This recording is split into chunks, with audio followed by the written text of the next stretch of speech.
नमस्कार। मनी साहब धर्मपुरी, आपका भी स्वागत है।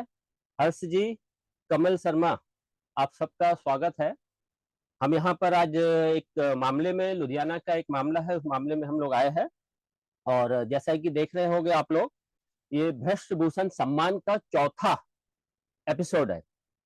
भ्रष्ट भूषण सम्मान, हमने इससे पहले तीन भ्रष्ट भूषण के हमने कर चुके हैं, जिसमें हम लोगों ने पूरे वीडियो, जो भी उनके ये थे मामले, वो मामले चल रहे हैं और उस पर काफी अच्छा रिजल्ट मिले हैं हम लोगों को। और अभी हम फिर से एक ये नया, आज चौथा सीरियल हम डाल रहे हैं, कर रहे हैं। तो ये मामले में हम अगर देखेंगे तो कैसे है, क्या है, उसको समझने की जरूरत है।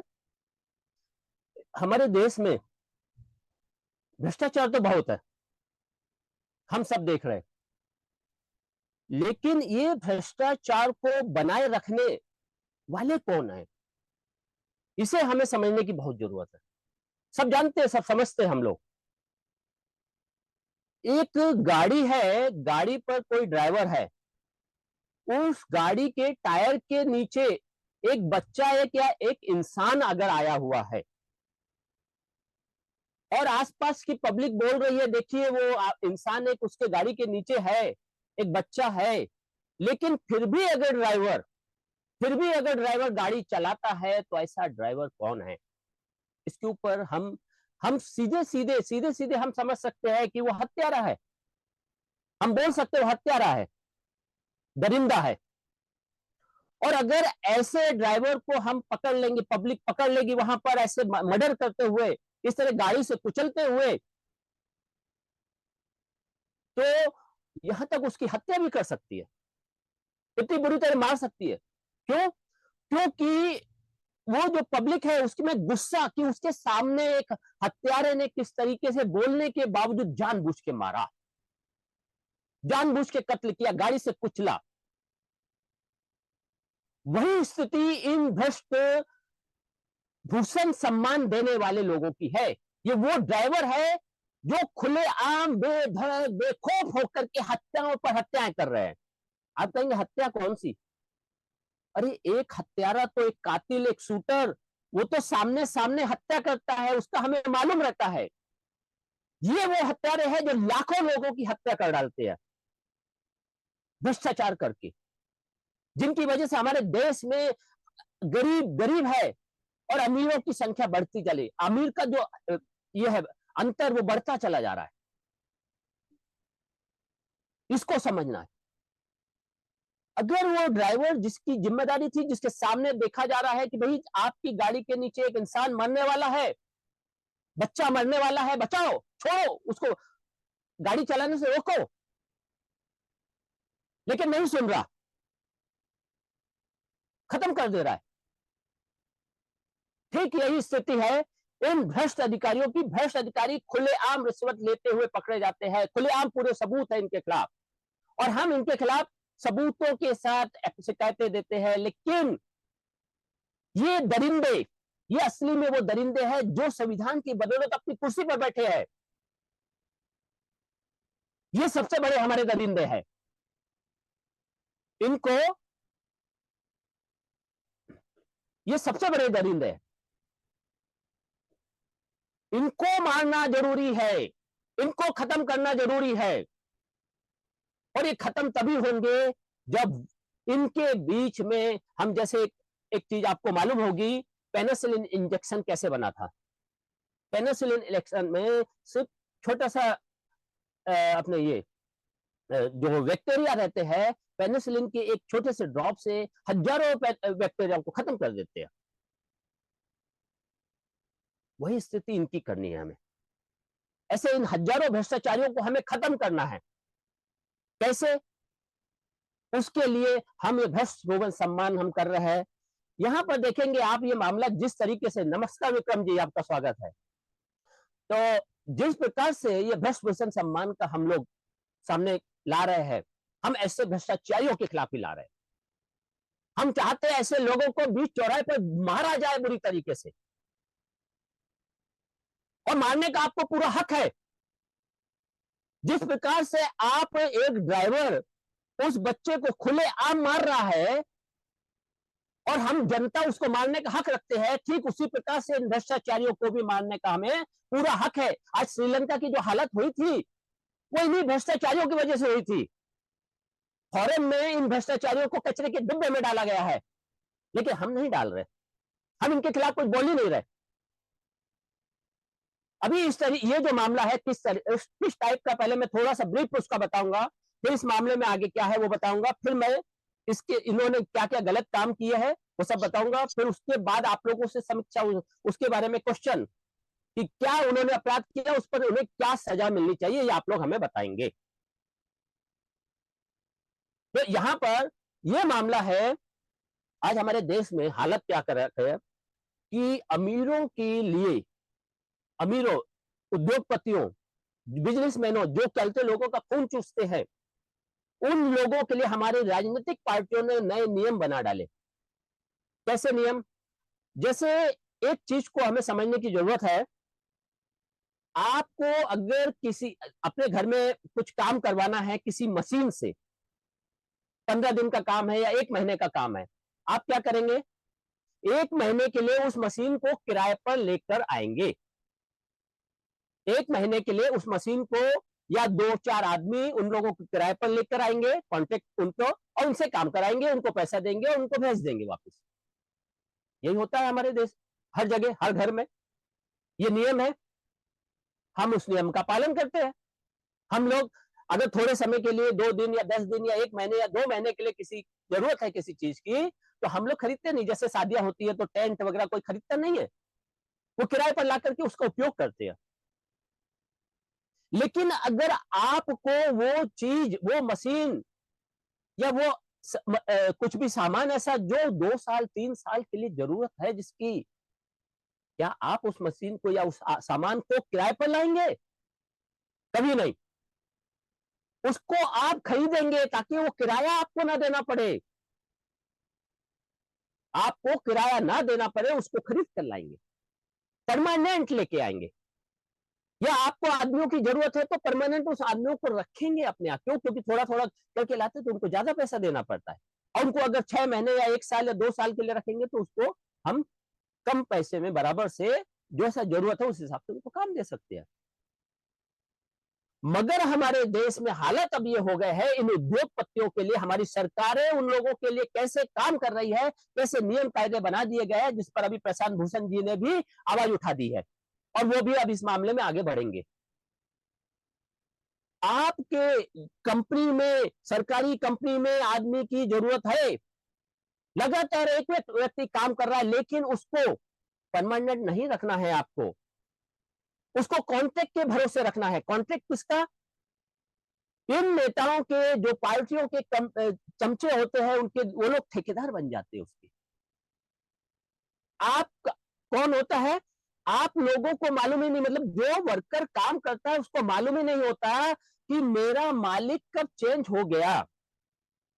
वो काम कर रहे हैं सरकारी कंपनी में, लेकिन काम सरकारी कंपनी में कर रहे हैं, लेकिन उनका मालिक आज मॉडर्न कंपनी है तो कल कोई दूसरी कंपनी हो गई, और इनको पता ही नहीं है कि हमारे मालिक भी चेंज हो गया। क्या इसे, क्या ये अपने सही काम है क्या? यानी आप कॉन्ट्रैक्टर, आप किसी को, कोई कॉन्ट्रैक्टर होता है, जैसे अभी सूरत वगैरह में चले जाइए कहीं भी, इन लोगों की टीम होती है कॉन्ट्रैक्टर की, उनके साथ लेबर होते हैं जो एक कार्य में निपुण होते हैं। वो निपुणता के आधार पर कॉन्ट्रैक्टर कॉन्ट्रैक्ट लेता है, उस निपुणता के आधार पर ही कॉन्ट्रैक्टर कॉन्ट्रैक्ट लेता है कि भाई मेरे पास इतने लोग हैं, मैं उस हिसाब से कॉन्ट्रैक्ट लेकर इतने दिन में मैं काम पूरा कर दूंगा। सही है, होना ऐसे ही चाहिए। लेकिन यहां पर क्या हो रहा है, जो लेबर काम कर रही है वो कंपनी में काम कर रही है, सरकारी कंपनी में काम कर रही है, 1 साल हो गया काम कर रही है, मगर उनके मालिक है कॉन्ट्रैक्टर, मॉडर्न एजेंसी मान लीजिए। अब क्या हो गया, मॉडर्न एजेंसी की जो दूसरी एजेंसी आ गई वहां पर, इन कॉन्ट्रैक्ट, यानी कॉन्ट्रैक्टर चेंज हो गया, मालिक चेंज हो गया, वर्कर वही के वही है, उनके मालिक चेंज कर दिए गए आपने। क्या है ये, कैसे धोखा दिया जा रहा है? इसी प्रकार के मामले में हमने हमने आवाज उठाई, और इसमें आवाज मतलब उस चीज के ऊपर हमने नहीं उठाई क्योंकि हम पूरे देश में ये चल रहा है, गरीबों को का शोषण हो रहा है, गरीब लोग क्या बोलते मजबूर है क्योंकि उन्हें काम चाहिए, अगर उन्हें काम नहीं मिलेगा तो उन्हें घर कैसे चलेगा? तो मजबूरी ये है कि वो उनकी हर बात को सुनते हैं, उन्हें चाहे जितना शोषण हो रहा है होने दीजिए, चलता है। तो यहाँ पर मिस्टर अरुण पाल जी है, उनका ये मामला है। अरुण पाल जी एक कंपनी में काम करते थे, एयरपोर्ट अथॉरिटी में। उनके मालिक चेंज हो गए। 3 साल पहले 2019 में वो लगे थे, 4 साल हो रहे हैं लगभग, और उनके मालिक चेंज हो गए दूसरे साल। मॉडर्न पहले दूसरी कंपनी थी, अभी मॉडर्न एजेंसी आ गई। ठीक है, फिर भी चल रहा है, चलो ठीक है। अभी एक नया मैनेजर आ गया इनके ऊपर, राकेश करके। उसने क्या किया, आते से ही सबसे पहले जितने भी वर्कर उसके अंडर में थे, सबसे कहा देखो भाई मेरे को तनख्वाह मिलती है 1 लाख रुपए, उससे मेरा गुजारा नहीं होता है। 1.5 लाख सर, 1.5 लाख। 1.5 लाख रुपए, 1.5 लाख रुपए हाँ मिलते हैं मुझे, ऐसा बोलता है, बाकायदा ऑडियो में रिकॉर्ड है। मुझे 1.5 लाख मिलता है, इससे मेरा गुजारा नहीं होता, आप लोग मुझे 3-3 हजार रुपए देंगे। अभी अरुण पाल जी थे, इनका 18,000 पेमेंट था, इनको बोला 3,000 रुपए देने के लिए। तो सभी लोग एग्री हो गए, क्यों? क्योंकि मजबूर थे, उनको मालूम है अगर हम यहाँ पर पैसा नहीं देंगे तो हमें निकाल दिया जाएगा, हमारे ऊपर कोई इल्जाम लगा दिया जाएगा, कुछ भी कर दिया जाएगा। अरुण पाल जी इसके लिए एग्री नहीं हुए, उन्होंने इसका विरोध किया और कहा कि नहीं सर, मैं पैसा इतना नहीं दे सकता, हमारे परिवार चलता है ये सब। तो बोले नहीं, ऐसा नहीं चलेगा। फिर इन्होंने ये तक कहा कि ठीक है, मैं सर 2,000 रुपए तक दूंगा, मैं इतना नहीं दे पाऊंगा। ये स्थिति में भी ये आ गए।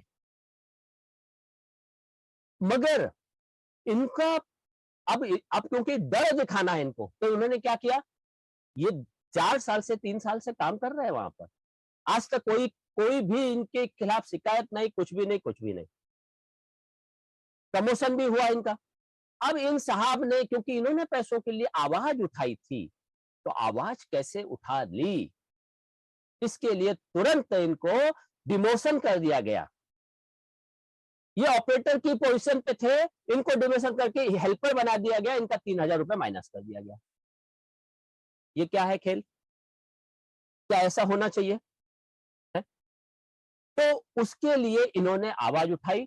अब क्योंकि देखिए, आवाज आप उठाओगे किसी जगह जहां पर शेर दरिंदे लोग रह रहे, खुलेआम, बड़ी कंपनी में बड़े अधिकारी, उनके खिलाफ आवाज उठाओगे तो वो आवाज आपकी सुनी जाएगी, बल्कि आपको कहीं ना कहीं किसी केस में फंसा दिया जाएगा।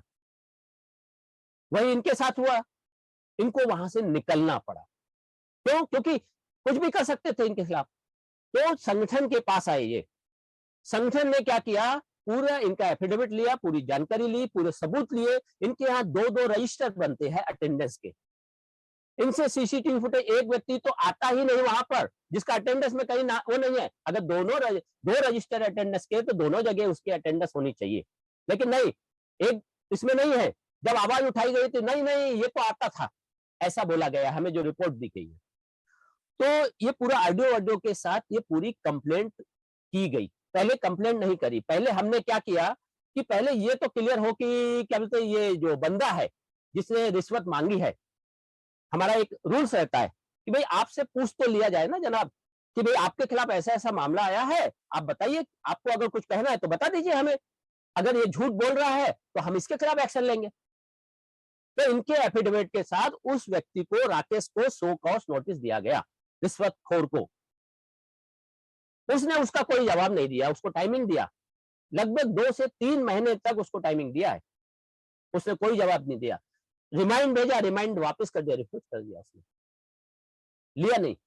इसका मतलब क्या हुआ, इनकी शिकायत बिल्कुल सही थी, ये तो साबित हो गया। हमने, हमारा साफ साफ रूल है कि जो भी मामला हो उसको पूरा हाईलाइट करा जाए। इनको हाईलाइट करना था, तो हमने कहा पहले एक बार इनके अधिकारी को भी हम दे देते हैं, क्योंकि इस मामले में अधिकारी की जिम्मेदारी है कि एक रिश्वतखोर को, यानी एक तालाब में गंदी मछली रहती है तो उसको निकाल बाहर करना चाहिए, नहीं तो पूरे तालाब को गंदा करेगी। आप क्या रिश्वतखोर है? तो हम आपको दे रहे हैं, आप उसके खिलाफ एफआईआर दर्ज करवाइए। दिया हम लोगों ने, पूरे सुकोस नोटिस का हर चीज का पूरा बाकायदा प्रूफ के साथ भेजा गया। परिणाम क्या है? परिणाम ये आया, उन लोगों ने अपनी खुद के 4 लोगों की वो टीम बना ली। इन वर्करों के जो डरे हुए, सहमे हुए, भेड़िए के सामने ये लोग तो सहमे हुए रहेंगे ना, भीगी बिल्ली जैसे, मेमने भेड़ियों के सामने जैसे मेमने, वही तो इन लोगों के ये रहेंगे, इनके साथी जिनसे रिश्वत मांगी जा रही है, उनके बयान ले लिए गए, उन्हीं साथियों के, और वो सब कह के बोल दिया गया कि ये झूठा है। और उसके साथ साथ उन्होंने एक चीज और बोली, वो चीज अपने आप में, और उसके बाद फिर मैं इस पूरे मामले को आगे बढ़ाता हूं। इन्होंने एक चीज बोली, क्या बोला कि जो ऑडियो रिकॉर्डिंग श्री अरुण कुमार द्वारा समिति को दी गई है, उस रिकॉर्डिंग की प्रामाणिकता एवं सत्यता कानूनी तौर पर जांचने में समिति सक्षम नहीं है। मतलब हमने ऑडियो दिए हैं, इतने सारे प्रूफ दिए थे रजिस्टर के, वो सब कुछ, एक एक पेपर, इनका बैंक स्टेटमेंट, इनको लगातार पेमेंट मिल रहा है, इनको कहीं भी कोई नोटिस किसी भी बात में नहीं मिला, ये सब हमने दिए। आपने खुद जांच करी और करके फिर ये भी कह रहे हो आप कि हम उस ऑडियो का की प्रामाणिकता को जांच नहीं सकते, इसके लिए हम इस मामले में वो नहीं कर सकते, फाइनल रिपोर्ट हम ये नहीं बता सकते कि वो क्या है, और फिर सीधे इन्होंने नकार दिया कि ये जो भी आरोप लगाए गए झूठे हैं। तो प्रश्न अब ये पैदा होता कि क्या इस तरीके से हमें काम करना है? ये भ्रष्ट अधिकारी इस तरीके से अपने लोगों को बचाएंगे पूरे सबूतों के साथ? तो अब हमने इनके खिलाफ एक लेटर बनाया है, और इसको जो अधिकारी है जिसने क्या बोलते ये पूरा रिपोर्ट तैयार की, जो डायरेक्टर है एयरपोर्ट अथॉरिटी का, वहां के अपने लुधियाना के, उस डायरेक्टर को हम एक लेटर भेज रहे हैं, जिन एयरपोर्ट अथॉरिटी के डायरेक्टर को, और उनको हम भ्रष्ट भूषण का सम्मान देने के ख्वाहिशमंद है, और यहाँ पर हम ये तय करेंगे कि उनको मिलना चाहिए या नहीं मिलना चाहिए। तो मैं सबसे पहले जो हम लेटर भेज रहे हैं इनको, वो लेटर मैं आप सबके सामने प्रस्तुत करूंगा, और उसमें किस तरीके से उनके ऊपर इल्जाम लगाएगा वो सब मैं बताऊंगा। तो इसमें मैं पहले एक चीज बताता हूं कि इसमें हमने जो संदर्भ रहता है ना, क्या रेफरेंस है जिसके बेस पर हम ये पूरी, तो इसमें हमने लिखा है, पहला तो संगठन की तरफ से जो सॉकॉस नोटिस भेजा गया था, किसको? उस रिश्वतखोर को, राकेश को, वो इसमें हमने मेंशन किया है, और उसको 2 रिमाइंड दिए गए, तो उसका ट्रैक रिकॉर्ड बाकायदा वो सब हमने इस लेटर के अंदर मेंशन किया है। इसके अलावा हमने संगठन की तरफ से एयरपोर्ट अथॉरिटी को लेटर दिया गया, वो कितने दिन में प्राप्त कर चुके, मतलब इन्होंने जो संगठन की तरफ से इस मामले में कार्रवाई करने के लिए लेटर दिया गया था, तो वो जानकारी वो भी हमने इनको भेजी, यानी इसमें रेफरेंस में डाली है। तीसरा, हमने जो इन लोगों ने रिपोर्ट, यानी हमारे उस लेटर के बल पर रिपोर्ट बनाकर इस मामले को खारिज कर दिया, अपने रिश्वतखोर अधिकारी को दोषमुक्त कर दिया, उसकी कॉपी है, मेंशन करी है, जिसका मैंने जो फाइल एक को बताया है, और बाकी सब इनके करीबन 40-41 है, जो सब नेट पर, इंटरनेट पर लिंक पर रखे हैं। हम इसको एक 10 दिन का टाइम देंगे लेटर के बाद, कि 10 दिन में आप कार्रवाई करें, नहीं तो फिर हम इस पूरे मामले को हाईलाइट करेंगे, और कार्रवाई तो होगी, मगर पहले आप जैसे दरिंदों के प्रति जनता को हमें जागरूक करना होगा, ताकि जनता आप जैसों को गालियां दे, आप जैसों को जरूरत पड़ने पर बीच चौराहे पर कूटे, मारे, जरूरत पर है आज हमें ये सब की। क्यों? क्योंकि आप एक उस ड्राइवर को तो मारने को तैयार हो, जो ड्राइवर अपनी गाड़ी के नीचे आदमी को, इंसान को, बच्चे को जानबूझकर कुचल रहा है, उसको मारने को आप तैयार हो। एक शूटर को तो मारने के लिए आप तैयार हो, लेकिन ये जो लोग, ये जो दरिंदे बैठे हैं, जिनकी जिम्मेदारी है इन भ्रष्टाचारियों के खिलाफ कार्रवाई करने की, इनके खिलाफ हम इसलिए नहीं बोल पा रहे, ये सफेद पोश हत्यारे बने बैठे हैं, तो इनके खिलाफ हम सबूतों के साथ जानकारी दे रहे हैं, और इसलिए जरूरी है इन जैसों को नंगा करना समाज के सामने। अभी इसमें मैं आगे पढ़ के बताता हूँ लेटर में क्या है, और फिर किस प्रकार से लिखा गया है, फिर आप लोगों से मैं आगे की जानकारियां जो भी है बात करूंगा। पहला हमने इसमें मेंशन किया है, निम्न आधार साबित करते हैं कि पीड़ित की शिकायत सही है। हमने पहला लेटर के ऊपर मेंशन कर दिया है कि कौन से आधार, यानी संगठन क्या कैसे समझता है, कैसे जानता है, जिस चीज को वो मान रहा है संगठन, कि कैसे ये जो आरोप लगाए गए हैं अधिकारियों के खिलाफ, भ्रष्ट रिश्वतखोर के खिलाफ, वो बिल्कुल सही है। तो उसमें पहला पॉइंट ये है कि रिश्वतखोरी को साबित करने वाला पीड़ित का शपथ पत्र, जिसमें रिश्वतखोर अधिकारी के ऑडियो भी मौजूद है, यानी एफिडेविट है। ये एफिडेविट देखिए, ये इनका एफिडेविट है जो इनके उनको भेजा गया है अपने, एक मिनट, ये एफिडेविट है इनका शपथ पत्र, जो स्टैम्प पेपर पे उनको भेज चुके हैं शो कॉज नोटिस के साथ, और इसके साथ भी भेजा जा चुका है। ये एफिडेविट है जिसमें पूरे बाकायदा आरडीओ के सबूत और जो रजिस्टर के हर चीज इसमें के अंदर इसके साथ में अटैचमेंट थी। दूसरा इनका अटेंडेंट रजिस्टर, आप कहीं भी किसी भी ऑफिस में जाएंगे तो वहां अटेंडेंस एक ही होता है ना, कि 2 अटेंडेंस रजिस्टर होते हैं। लेकिन यहाँ पर इस सरकारी कंपनी है ये, यहाँ 2 अटेंडेंस रजिस्टर बनाए जा रहे हैं। 2 अटेंडेंस रजिस्टर, जो एक अपने ऑफिसर के पास रहता है और एक इन लोगों के बीच में रखा जाता है, मतलब सब उन्हीं के पास रहता है, दोनों में ये लोग साइन करवाते हैं। यहां पर जो आ रहे हैं उनके साइन हो रहे हैं, और जो नहीं आ रहे हैं उनका वो दूसरे वाले में साइन कराते हैं, और उसमें इन लोगों के भी साइन कराते हैं। मतलब जिनकी पगार ये लोग जो वहां पर काम ही नहीं करते, उनकी पगार ये अधिकारी लोग, भ्रष्ट अधिकारी लोग ले रहे हैं। सोचिए, ये स्थिति है इनकी अपने। अब तीसरा पॉइंट है पीड़ित का बैंक स्टेटमेंट, जिसके आधार पर साबित होता है कि पीड़ित ने अपनी कार्य को पूरी ईमानदारी, योग्यता व ईमानदारी के साथ किया है। स्टेटमेंट है, अगर कुछ गड़बड़ होती, कोई शिकायत होती, तो उसको पेमेंट कट होता, नोटिस होता, कुछ भी ऐसा नहीं। इसका मतलब क्या हुआ, जो व्यक्ति जो शिकायत कर रहा है उसकी पुराना रिकॉर्ड बिल्कुल साफ सुथरा है।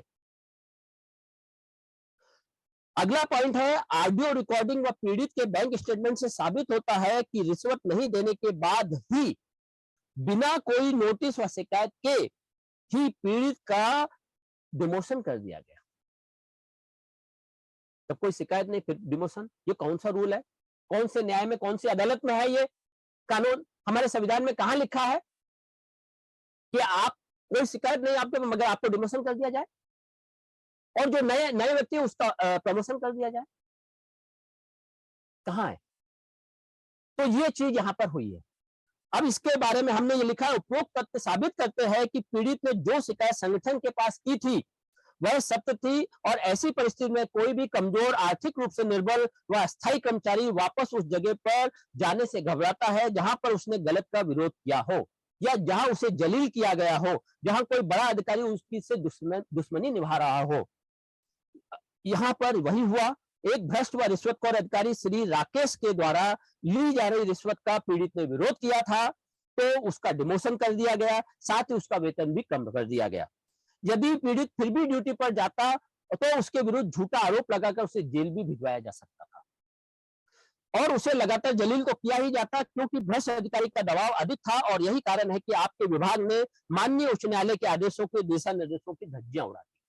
यहां मैं एक चीज और कहना चाहता हूं कि ये पूरा मामला, जब तक आप विरोध नहीं करोगे तब तक आपको न्याय नहीं मिल सकता।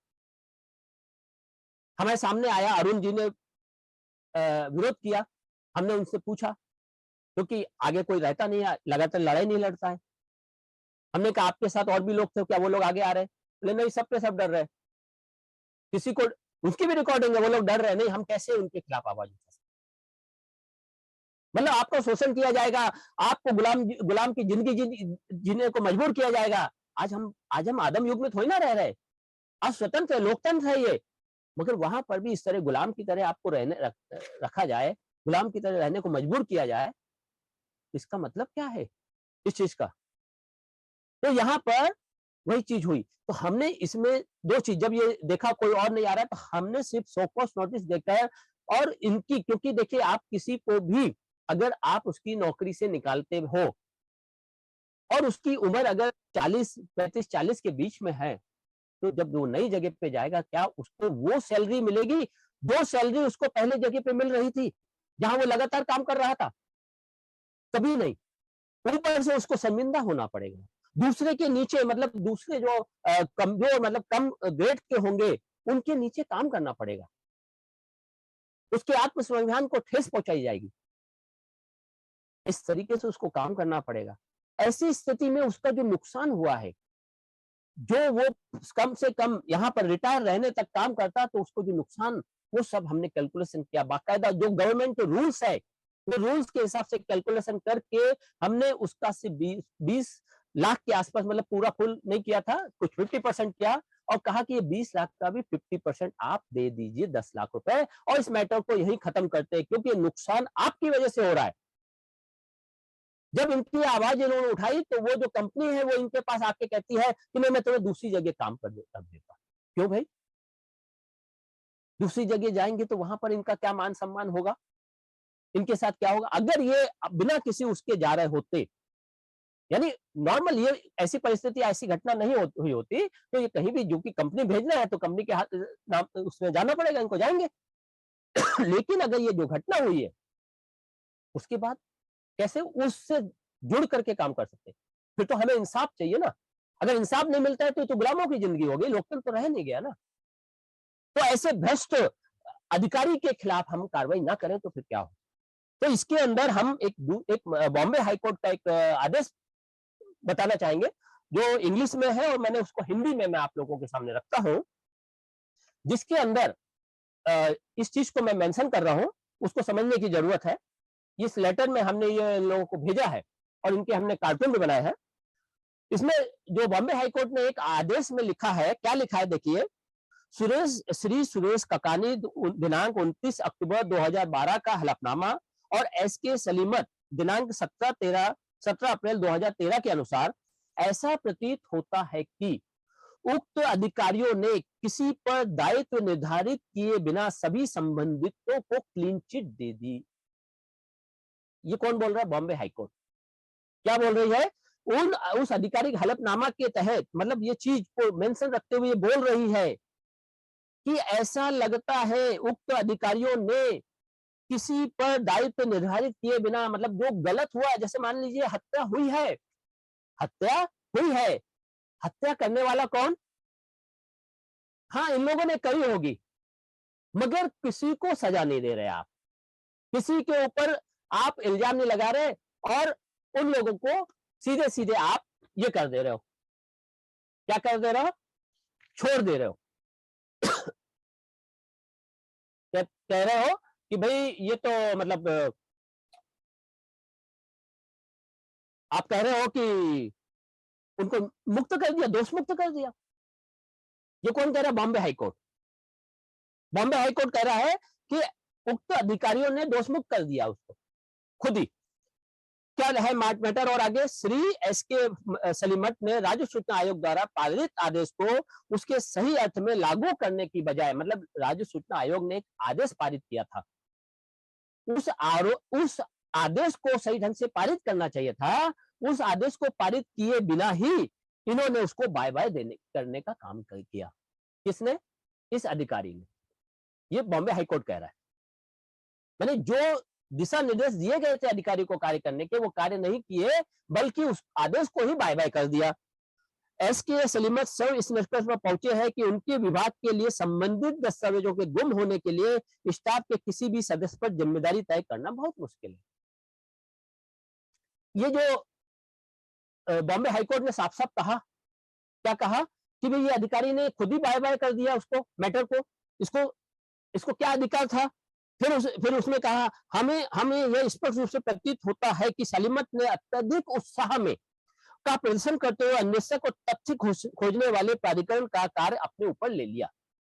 मतलब बॉम्बे हाईकोर्ट क्या कहता है कि जो अधिकारी था वो अत्यधिक उत्साह हो गया, और उसने खुद ही अपने ऊपर जांच करने का जिम्मा ले लिया। अधिकारी की जिम्मेदारी कुछ और है, उसको किसी और कार्य के लिए उस जगह पर ड्यूटी दी गई है, लेकिन उसने अपने ऊपर ही वो जिम्मेदारी ले ली। कौन सी? ये निर्णय लेने की। जांच करने की कौन जिम्मेदार है, जो दस्तावेज गायब हुए हैं वो कौन जिम्मेदार है, इसकी जिम्मेदारी उसने खुद अपने ऊपर ले ली। ये बॉम्बे हाईकोर्ट कह रहा है। और कैसे अति उत्साह में, मतलब हमें जल्दी खत्म करना है, ये खत्म करना है और अपने आदमी को बचा लो। क्या ये खेल है? तो यहां पर ये आगे देखिए, अपना उन्होंने पैराग्राफ 9 में एक साहसिक बयान दिया है कि चूंकि उनके विभाग के किसी भी अधिकारी या कर्मचारी द्वारा जानबूझकर रिकॉर्ड को गलत तरीके से नष्ट करने या नष्ट करने का प्रयास नहीं किया गया। मतलब इन्होंने जांच करके ये चीज पा ली और ये बयान दे दिया कि जानबूझकर किसी ने किसी कागज को नष्ट नहीं किया है। अरे भाई नहीं किया, चलो ठीक है, हम मानते, एफआईआर तो करना है ना आपका काम। यहां पर इन्होंने मतलब नष्ट करने का प्रयास नहीं किया ऐसा कहा, ये बॉम्बे हाईकोर्ट कह रहा है। मतलब अपराध हुआ है लेकिन अपराध उन्होंने जानबूझ के नहीं किया, ऐसा कहकर ये अपने अधिकारियों को बचाने का काम कर रहे हैं। अरे भाई हम कौन कह रहे हैं कि जानबूझ के किया या नहीं किया, वो तो जांच का विषय है ना, वो अलग से निकलेगा ना, वो आपका आपका तो है नहीं। तो बॉम्बे हाईकोर्ट ने वही चीज बोली। फिर बॉम्बे हाईकोर्ट आगे क्या कहता है, विभाग ने कर्मचारियों के किसी भी सदस्य के खिलाफ कोई आपराधिक रिकॉर्ड शिकायत दर्ज नहीं की, है ना। और महाराष्ट्र पब्लिक रिकॉर्ड एक्ट 2005 की प्रासंगिक धारा हमें यह देखना चाहिए कि सलीमत ने अपने अधिकार क्षेत्र को पार कर लिया। हाईकोर्ट ने साफ साफ कहा कि जो अधिकारी जिसने शपथ पत्र दिया, जिसने कहा कि जानबूझकर नहीं किया, उसने अपनी सभी सीमाओं को पार कर लिया। ये बॉम्बे हाईकोर्ट कह रहा है। इसके लिए, उस अधिकारी के लिए जिसने अपने दोषी साथियों को दोष मुक्त कर दिया। आगे देखिए, श्री सालीमत को निर्णय लेने का कोई अधिकार नहीं, बॉम्बे हाईकोर्ट कह रहा है। उन्होंने 2011 को पारित आदेश को पार करने की कोशिश की है ना, और ना ही अपराध दर्ज करने के लिए, मतलब इनको कोई अधिकार नहीं था। इनको अपराध, श्री सालीमत से अपेक्षा थी कि राज्य सूचना आयोग द्वारा पारित आदेश का सही अर्थों में पालन करें। मतलब बॉम्बे हाईकोर्ट कह रहा है कि जो राज्य सूचना आयोग ने जो आदेश दिया था, उस आदेश का इनको पालन करना चाहिए था, इनको खुद कोई निर्णय नहीं लेना चाहिए था। और उसने कहा गया था कि जो इसके एक्ट के तहत, कौन सा एक्ट है आपका, record act, public record act, इसके तहत सीधे एफआईआर दर्ज करनी चाहिए थी, वो काम नहीं किया।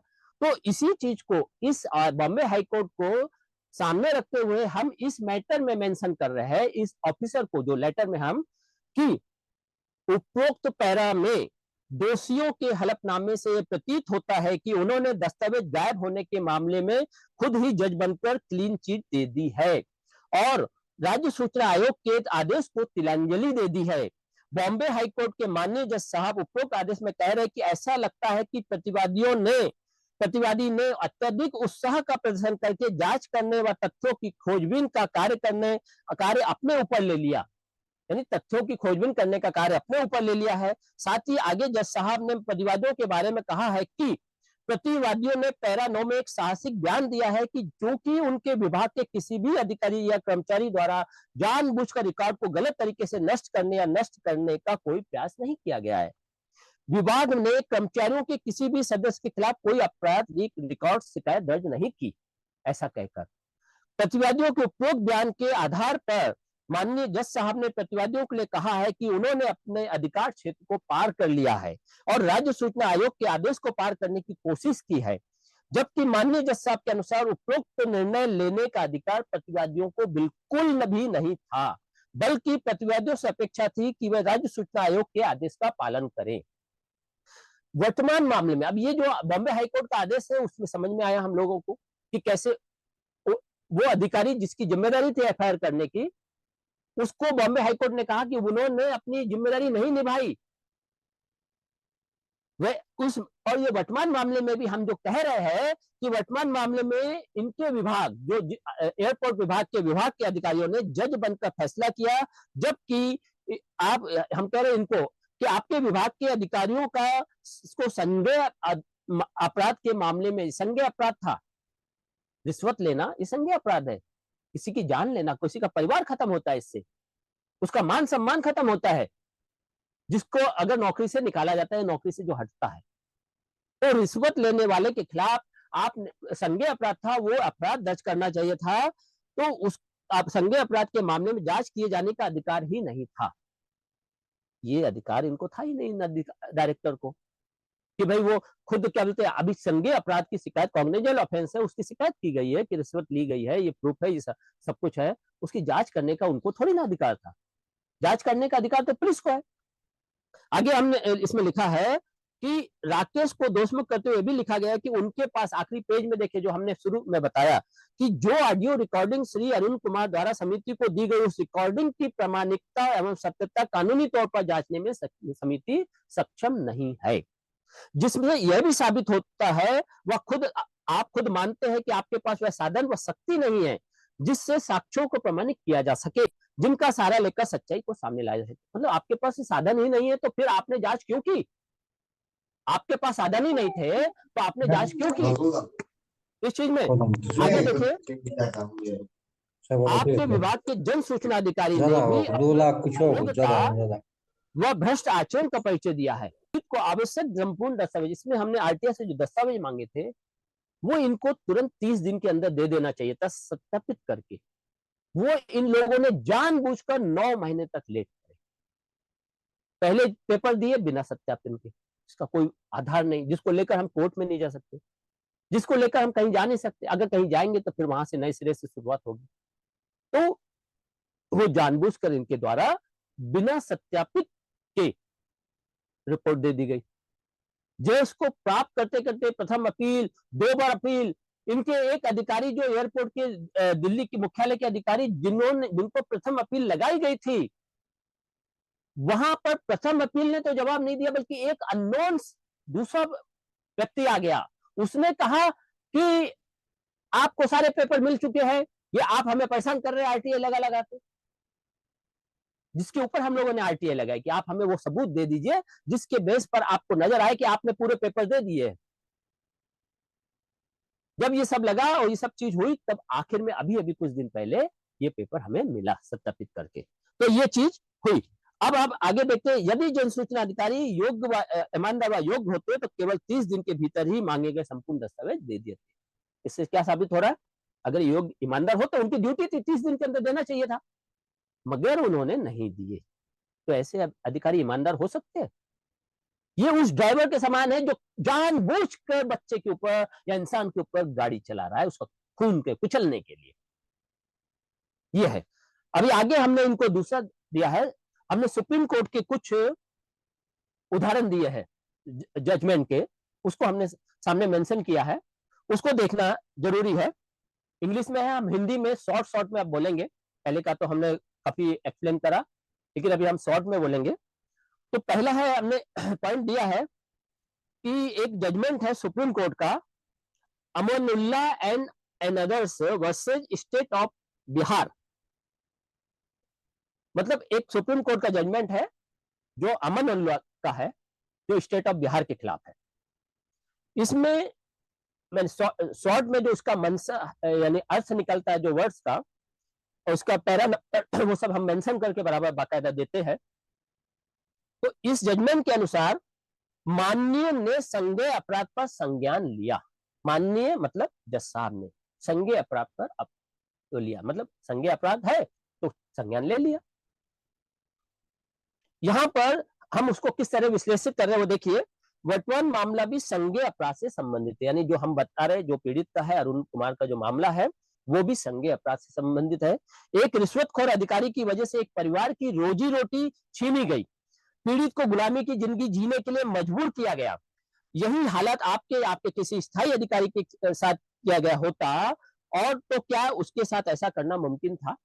मतलब जैसे इसको अब डिमोशन कर दिया गया, ऐसे क्या किसी उनके अधिकारी का, उनके साथी का कर सकते थे डिमोशन? कभी नहीं, जो मुमकिन ही नहीं था। और तो फिर पीड़ित के साथ क्यों किया गया? क्योंकि वो अस्थाई है, मतलब वो इंसान नहीं है। लोकतंत्र नहीं है क्या यहाँ? लोकतंत्र सबके लिए बराबर है, चाहे रंक हो या राजा। लोकतंत्र में सबको एक ही सजा मिलती है, लेकिन ये लोगों ने क्या करा? अपने आप को राजा बना डाला। अपने आप को भगवान बना डाला कि नहीं, हमारे हमारे ऊपर ये नियम लागू नहीं होंगे, ये नियम इन लोगों के ऊपर लागू होंगे क्योंकि अस्थाई है। ये ऐसे है हमारे भ्रष्ट सम्मान भूषण के अधिकारी। आगे देखिए, अतः उक्त मामले में चीफ जुडिशियल मजिस्ट्रेट के समान आपने तुरंत संज्ञान लेकर दोषी व भ्रष्ट रिश्वतखोर अधिकारी के विरुद्ध एफआईआर दर्ज करनी चाहिए।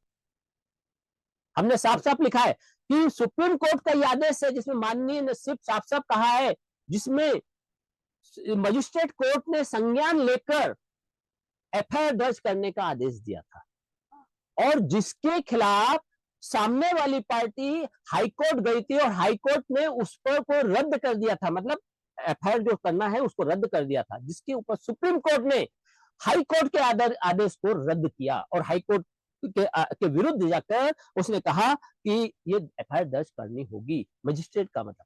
तो ये वो चीज है। तो ये पहला पॉइंट है। अगला पॉइंट देखिए, दूसरा, इसमें इंग्लिश का मैं पॉइंट नहीं पढ़ रहा हूं, मैं हिंदी का शॉर्ट में पढ़ रहा हूं के अनुसार, उस पॉइंट के अनुसार ये प्रथम दस्त्या मामला संज्ञेय अपराध का बनता है। मतलब सुप्रीम कोर्ट के यहाँ जो दर्ज है, जो कहते पिटीशन दाखिल की गई, पिटीशन के अंदर जो अप्लीकेंट है वो कहता है कि पहली नजर में ये अपराध संज्ञेय अपराध है, कॉग्निजेबल ऑफेंस है पहली नजर में।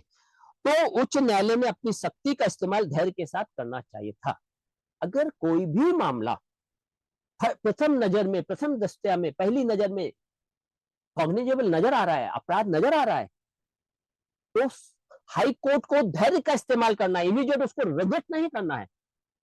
ये पिटीशन में पिटीशनर बोल रहा है, अप्लीकेंट किसे, सुप्रीम कोर्ट के सामने तो अपनी पिटीशन में, जिसके अनुसार हम इस वर्तमान मामले को हम वो कर रहे हैं, कंपेयर कर रहे हैं, तो वर्तमान मामले में भी पहली नजर में ही संज्ञेय अपराध साबित हो रहा है।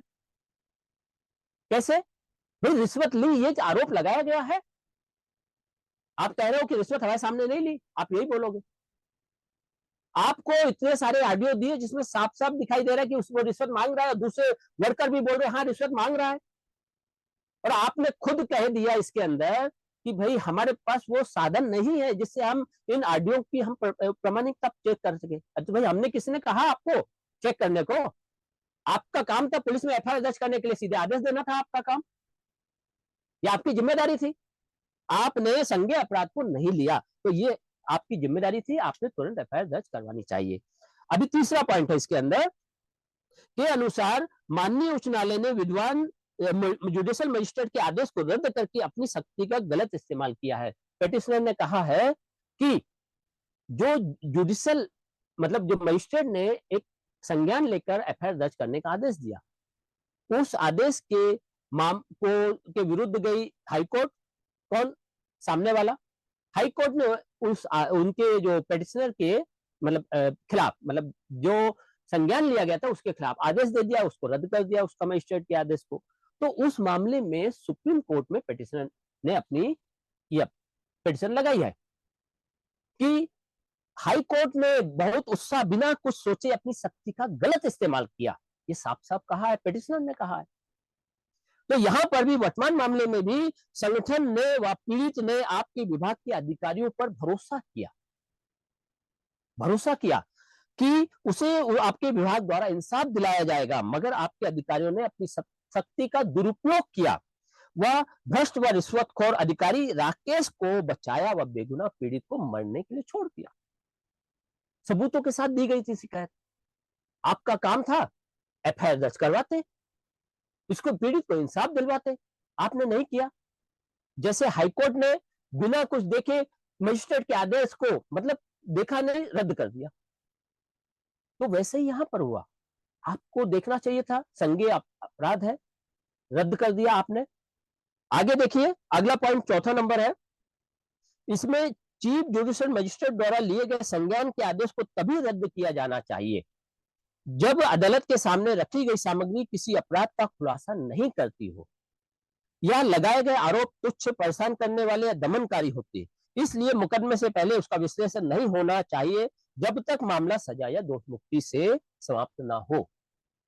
मतलब यहां पर साफ साफ बोला जा रहा है कि मजिस्ट्रेट के द्वारा संज्ञान लिया गया उस आदेश को रद्द तभी करना चाहिए था जब आपको नजर आता कि जो सामग्री रखी गई है वो अपराध से रिलेटेड नहीं है, अपराध का खुलासा नहीं कर रही है।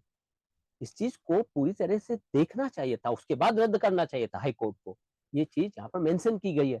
वैसे ही इस मामले में भी आपके विभाग के अधिकारियों ने खुद ही विश्लेषण करके भ्रष्ट व रिश्वतखोर अधिकारी को दोषमुक्त करार दे दिया, जबकि जांच होने व मुकदमा चलने के बाद ही तय होना चाहिए था कि रिश्वतखोर अधिकारी दोषी है अथवा नहीं। मतलब आपको पूरा मामला चलाना चाहिए था पहले। आप वहां नजर नहीं आ रहा ना कि खुलासा, जो खुलासा नहीं हो रहा है, अपराध का पता चल रहा है, वहां पर आपको रद्द नहीं करना चाहिए। आपको सेशन वहां पर ट्रायल में चलाना चाहिए पूरा मामला। वहां से पता चलता है कि मामला सही है या गलत है। वो पूरा जब प्रोसेस हो जाता उसके बाद इस मामले पर फैसला करना चाहिए था। आपने बिना उसके ही सीधे फैसला कर दिया हाई कोर्ट ने। तो ये चीज के ऊपर यहाँ बोला गया है। अगला पॉइंट है, पांचवा पॉइंट मैं इसमें बोलता हूं।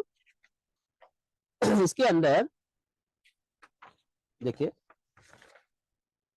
के अनुसार माननीय ने लोकस स्टैंडी के मामले में भी स्पष्ट कहा है। लोकस स्टैंडी मतलब क्या होता है कि आप किसी का कत्ल हुआ है, वो कत्ल की जगह पर कोई है नहीं, कोई एफआईआर करने वाला नहीं, कोई कंप्लेंट करने वाला नहीं। अगर हम गए या संगठन गया, कोई गया उसके मामले में कि भाई इसकी एफआईआर करी जाए, तो कहा जाएगा आपका लोकस स्टैंडी क्या है, आप कौन हो। ये कहकर एक कत्ल के हत्यारे को बचाया जाता है हमारे देश में, जबकि ये अपराध है। अपराध कोई सा भी हो, 51A में हमें दिया गया अधिकार, दिया गया कुछ भी अपराध है उसको आपको उजागर करना है।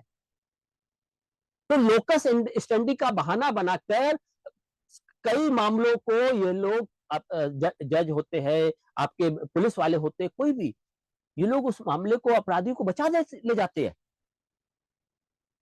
उस शक्ति का उपयोग करो, लेकिन तरीके से ये चीज यहाँ पर सुप्रीम कोर्ट ने अपने उसमें समझाई है। माननीय ने कहा है किसी भी आपराधिक मामले में लोकस स्टैंडी के नाम पर प्रतिकूल फैसले देकर जीवन या स्वतंत्रता को अपूर्णीय क्षति पहुंचाई जाती है, मतलब नुकसान पहुंचाया जाता है। माननीय का कहना है, यानी सर्वोच्च न्यायालय के जज साहब का माननीय का कहना है कि वर्तमान समय में कोई भी मजिस्ट्रेट अदालत में कार्रवाई शुरू कर सकता है, चाहे मामले छोटे हो या बड़े। माननीय जज साहब क्या कहते हैं सुप्रीम कोर्ट के, कोई भी मजिस्ट्रेट किसी भी मामले की सुनवाई शुरू कर सकता है, चाहे वह मामला छोटा हो या बड़ा हो। ये कौन कह रहे हैं, सर्वोच्च न्यायालय, सुप्रीम कोर्ट कहता है। और यह भी माननीय कहते हैं कि बड़े मामले वे हैं जो सरकार को घेरे में लेते हैं। बड़े मामले हम किसको कह सकते हैं, जो सरकार को घेरे में लेते हैं, सरकार के भ्रष्टाचार को या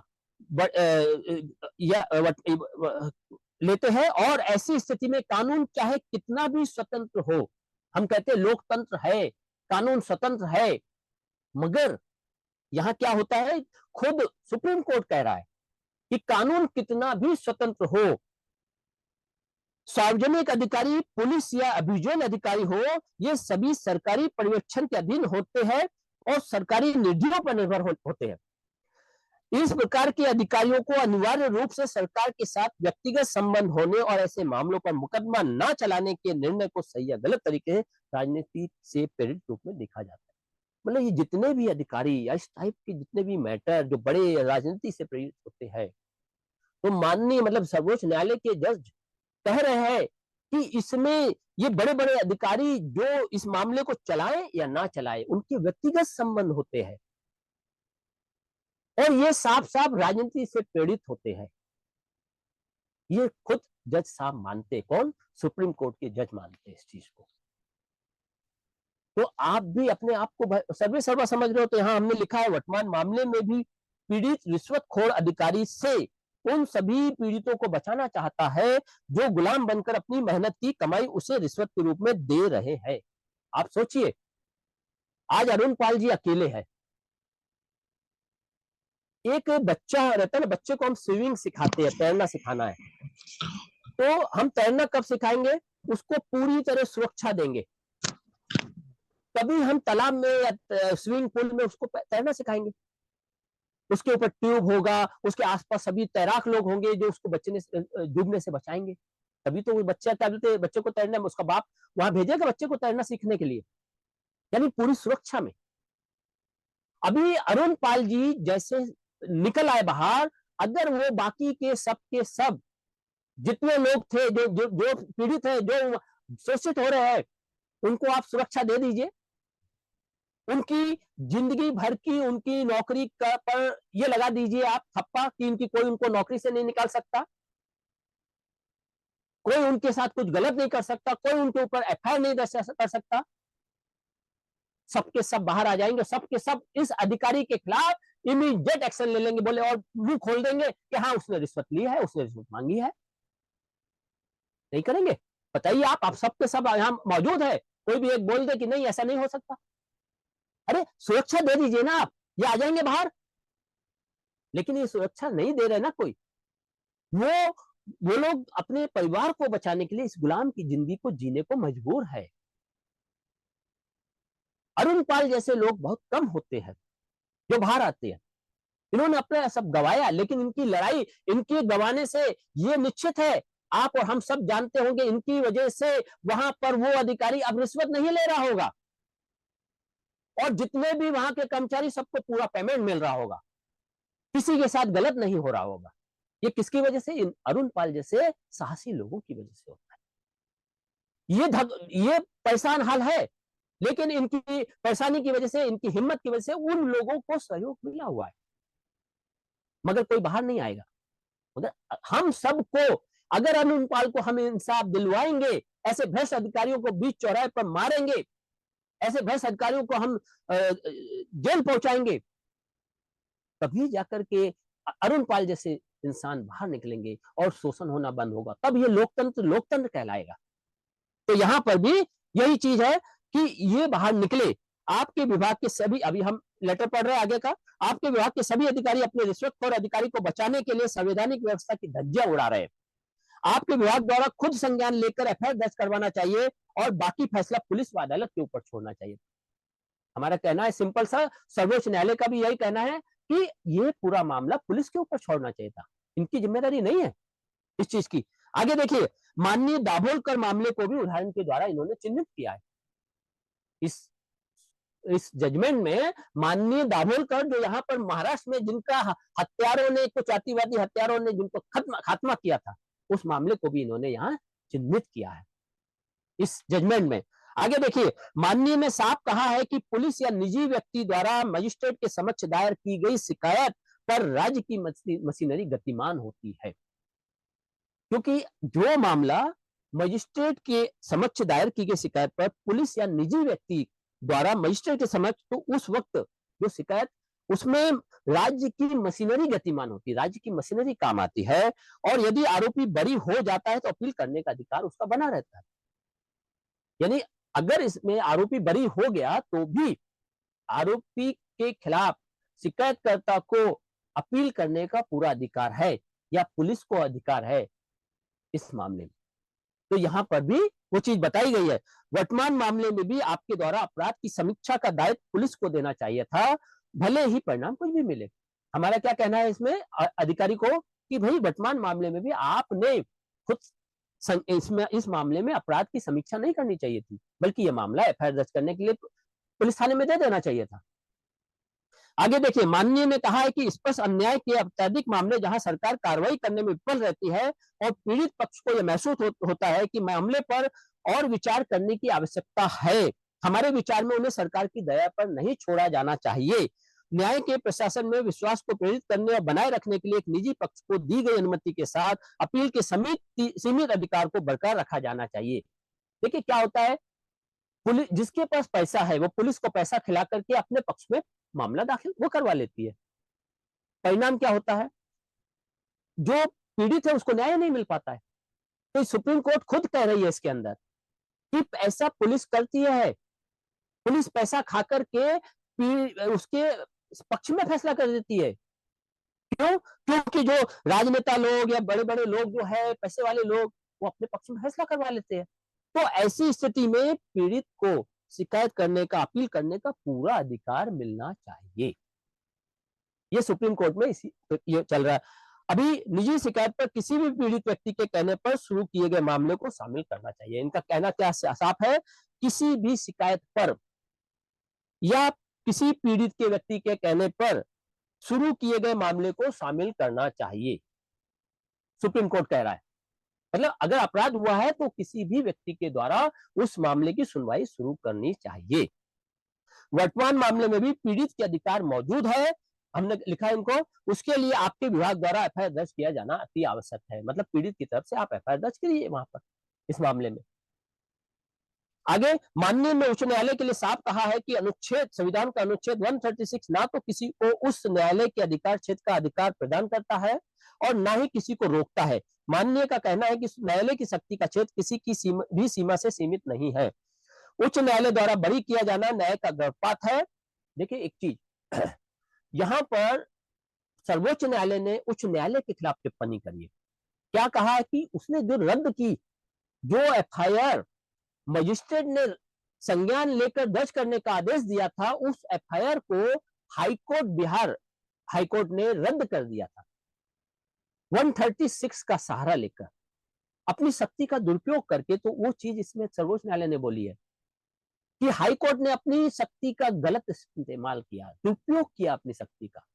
उसको पूरा देखना चाहिए था, मामले को पूरा देखना चाहिए था। अगर उसे लगता कि क्या बोलते यहां पर कुछ नहीं तो रद्द करता। जब प्रथम दस्ता में अपराध साबित हो रहा है तो फिर उसको न्यायालय के सुपुर्द करना था, वहां पर पूरा मामला चलने देना था। ये चीज सुप्रीम कोर्ट कह रहा है। वैसे ही हम कह रहे हैं वर्तमान मामले में भी न्याय का गर्भपात किया गया है। उधर सुप्रीम कोर्ट ने कहा, उच्च न्यायालय ने, हाई कोर्ट ने न्यायालय का गर्भपात किया है। यहाँ फिर से हमारा रिमेनिंग टाइम आ गया है 10 मिनट का, तो हम जरूरी है ये सब बोलना, सबको समझना चाहिए, क्योंकि इसके बेस पर ही तो आप जवाब दे सकते हो। सुनने आपको जब ताकत मिलेगी, ये कोई हमारे जब वो नहीं है, ये सुप्रीम कोर्ट के है। हम लोगों को इतना ज्ञान, इतनी ताकत आनी चाहिए कि हम इन लोगों को जवाब दे सके। ऐसे भ्रष्ट अधिकारियों को क्यों जूतों पर मारना चाहिए, इसका हमें ताकत मिलनी चाहिए, हमें मालूम होना चाहिए कैसे हम इनको मार सकते हैं। और ये हम नहीं, ये सुप्रीम कोर्ट कह रहा है। सुप्रीम कोर्ट कह रहा है कि इसने गलत किया, भ्रष्ट अधिकारी ने, ये भ्रष्ट अधिकारी ने जानते बूझते इंसान को कुचला। हाँ, ये इसी से निकल रहा है ना इस चीज का। तो ये चीज आगे देखिए, अगला पॉइंट तो छठा मेरा, ये 30 पेज की है पूरी फाइल, जिसमें इंग्लिश और हिंदी, इंग्लिश में हमने इसलिए रखा कि उन लोगों को पढ़ने में, वो लोग बड़े ज्ञानी श्यानी है, उनको इंग्लिश पढ़ना है, तो इंग्लिश हमने रखा है, उसमें हमने हिंदी के अपने कमेंट्स दिए हैं। आगे देखते हैं के अनुसार माननीय ने साफ कहा है कि अपराधी को बरी करके न्याय का गर्भपात किया गया है। माननीय मतलब सुप्रीम कोर्ट ने हाई कोर्ट के लिए कहा है कि उसने, हाई कोर्ट ने न्याय का गर्भपात किया है। सोचिए, मतलब न्याय का गर्भपात हाई कोर्ट ने किया।